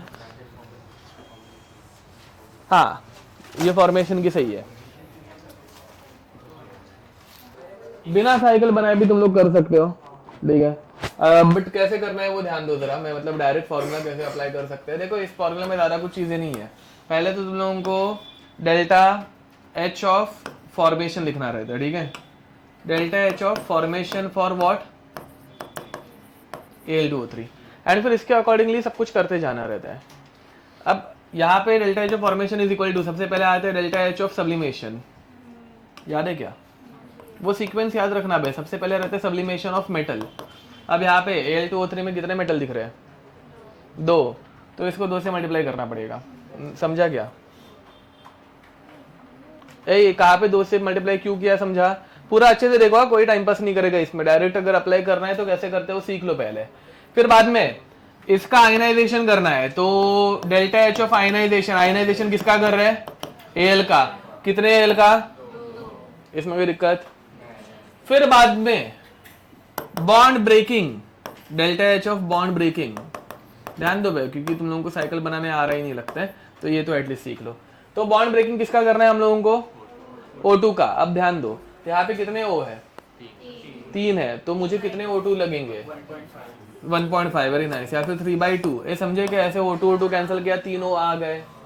3/2 कैसे लिया, समझा? ठीक है। नेक्स्ट, अब इसके बाद प्लस नेक्स्ट क्या है बे, इलेक्ट्रॉन गेन एंथैल्पी, समझे क्या? इलेक्ट्रॉन गेन एंथैल्पी किसके लिए है? ओ के लिए। मुझे कितने ओ चाहिए L2O3 में? 3, तो यहाँ पे 3 टाइम्स करेंगे and plus finally lattice enthalpy. Lattice enthalpy किसकी? L2O3, तो एक ही L2O3 के लिए चाहिए अपने को। एंड ये सारी वैल्यूज यहाँ पे पुट करोगे तो तुम लोगों को आंसर अपने आप आ जाएगा, समझा? अब इसका बॉर्न नेबर साइकिल कैसे ड्रॉ करने का वो देख लो। मैं सॉल्व करके नहीं दे रहा हूँ, वैल्यूज पुट करना तो मतलब वो फालतू चीज है ना, वो उतना कर सकते हो तुम लोग। इसका आंसर कुछ 7450 आ रहा है, ठीक है? L2O3 बनाने के लिए इसका बॉर्न नेबर साइकिल फटफट बना लो। चलो, L2O3 बनाने के लिए will require 2 Al solid plus O2 gas. O2 gas कितना लगेगा? 3/2। ये डेल्टा एच ऑफ फॉर्मेशन समझ में आ रहा है? पक्का? ओके, तो ये हो गया डेल्टा एच ऑफ फॉर्मेशन। इसके बाद एल्यूमिनियम सॉलिड है तो उसको किस में कन्वर्ट करना पड़ेगा? एल्यूमिनियम गैस में। फिर बाद में एल्यूमिनियम गैस को एल्यूमिनियम +1 में लेके जाना पड़ेगा, फिर बाद में एल्यूमिनियम +2 में लेके जाना पड़ेगा एंड फिर बाद में तब जाके वो बनेगा एल्यूमिनियम 3+, समझे? This is delta H of sublimation. Delta H of sublimation 2 times. दिख रहे क्या? 2 एल्यूमिनियम सब्लिमेशन 1 मोल के लिए रहता है, तो यहाँ पे 2 है एंड इधर से इधर तक पूरा का पूरा उन्होंने डायरेक्ट आयनाइजेशन दिया हुआ है, तो 2 times delta H of ionization. उन्होंने एक ही बार आयनाइजेशन दिया ना, 3 नहीं दिया, मतलब ये सबका मिक्स करके दिया है। फॉलोड एंड उसके बाद फिर ऑक्सीजन। ऑक्सीजन के पहले बॉन्ड एंथैल्पी, बॉन्ड ब्रेक करना पड़ेगा। ऑक्सीजन का बॉन्ड ब्रेक करूंगा तो 3 ऑक्सीजन मिलेंगे एंड फिर बाद में ऑक्सीजन को पहले O-1 में लेकर जाना पड़ेगा एंड फिर बाद में वो O2- में जाएगा। ये समझ में आ रही है? बट इन दोनों के लिए भी उन्होंने, हाँ पहले यहाँ पे क्या लिखेंगे? 3/2 बॉन्ड एंथैल्पी, समझ में आ रहा है? एंड फिर इन दोनों स्टेप्स के लिए उन्होंने डायरेक्ट क्या दे दिया है? Eg दिया है, ये समझे? But how many oxygen atoms are there? Sorry, लिखना रह गया 3, समझे? यहाँ पे भी 2 लिखना भूल गया था मैं, ये समझे? एंड फाइनली बाद में 2 Al3+ एंड 2 O2- दोनों कंबाइन होके क्या बनाते हैं? Al2O3, जिसे हम लोग क्या बोलते हैं? लैटिस एंथैल्पी, ठीक है? चलो लिख दो ये, मैं 2 मिनट में आया। Hello hello, yes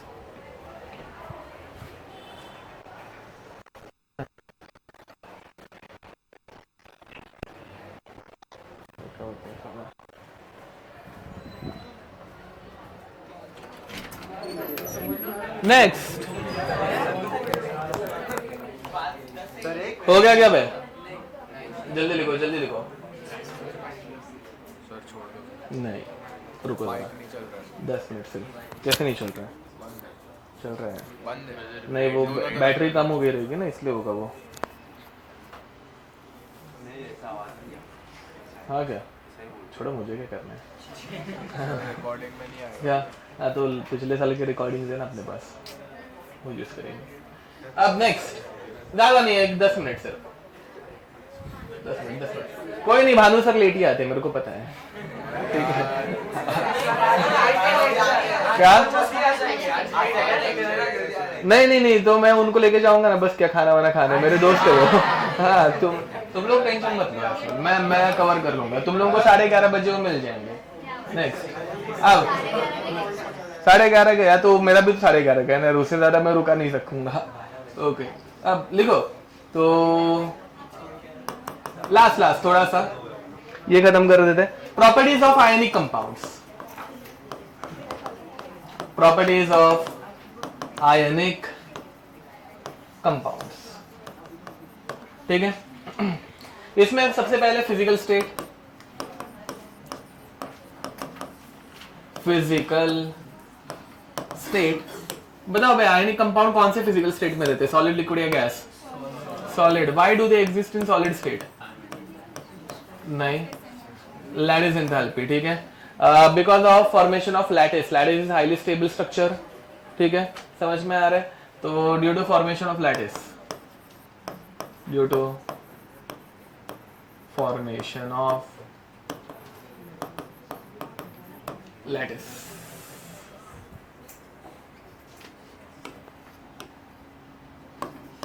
second, melting point, बताओ भाई इनका मेल्टिंग पॉइंट बहुत हाई रहता है, वो रहता है या बहुत लो रहता है? बहुत हाई रहता है, बराबर।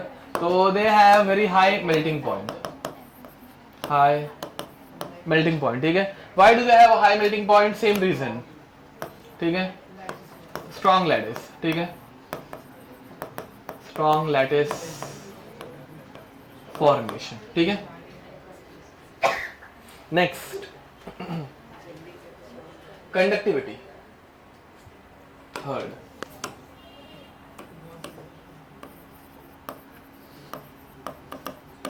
बताओ भाई NaCl कंडक्टिंग है या नॉन कंडक्टिंग है?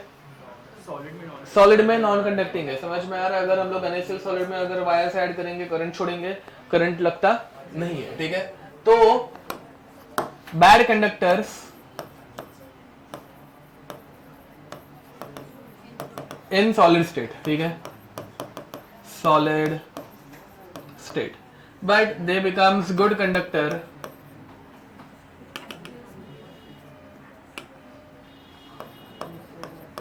good conductors in fused state। ये fused का मीनिंग क्या रहता है? मोल्टन, बराबर, ओके। तो fused मतलब मोल्टन स्टेट, fused स्टेट, और in liquid state, sorry liquid नहीं, क्या बोलते हैं इसको? एक्वियस स्टेट, ठीक है, एक्वियस स्टेट। ये ध्यान दो, फ्यूज्ड और एक्वियस ये हम लोग पेपर पे कैसे दिखाते हैं? NaCl solid forming Na plus liquid and Cl minus liquid, ये एक्वियस स्टेट है या मोल्टन स्टेट है? मोल्टन, लिक्विड में चला गया ना, मैं मेल्ट कर दिया सर। ए लास्ट बेंच, नाम में भूल गया, बातें मत करो। अब तो इसे क्या बोलते हैं हम लोग? फ्यूज्ड, ठीक है। एंड उसी बदले अगर एक्वियस रहेगा तो NaCl solid giving us Na plus aqueous plus Cl minus aqueous, ठीक है। जब एक्वियस रहेगा तो पानी में डिसॉल्व किया हुआ है, एंड जब लिक्विड रहेगा तो उसको मेल्ट किया हुआ है, ठीक है। ये सिंबल्स है ना, बाद में थर्मोडायनेमिक्स की कैलकुलेशन में काम आते हैं, इनका मीनिंग एंड ऑल वो सब थर्मोडायनेमिक्स में काम आएगा, और कुछ नहीं। ए शैनल यहाँ पे देख, ठीक है। अब next, types of reaction, fourth, types of reaction, ठीक है। तुम लोगों का क्या चाल है? तुम लोग क्यों बाजू बाजू में आ जाते हो? अबे यार, तुम लोग बाजू बाजू बैठना बंद कर दो, पहली बात तो, ठीक है। अब टाइप्स ऑफ रिएक्शन देखो, वो उसका नाम क्या है जो बैडमिंटन खेलता है? उस दिन उनका कुछ डिस्कशन चालू था। अब यहाँ पे AgNO3 एंड NaCl, ये दोनों जब रिएक्ट करेंगे तो ये आराम आराम से करते हैं, बहुत फास्ट रिएक्ट करते हैं, फास्ट, ठीक है। तो दे शो सुपर फास्ट रिएक्शंस, ठीक है, ये बहुत फास्ट रिएक्ट करते हैं।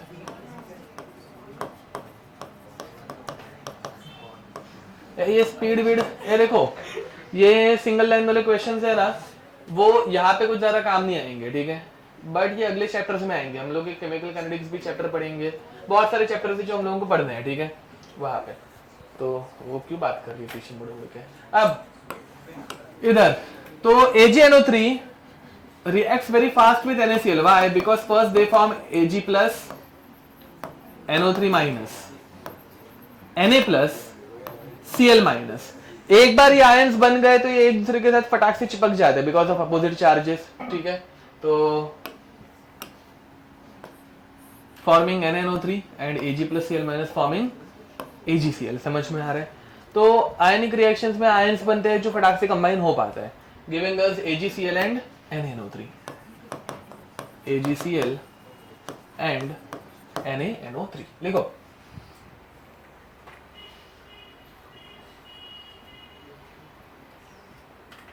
And last solubility, last solubility,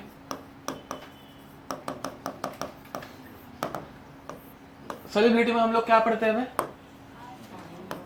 like dissolves like, बराबर।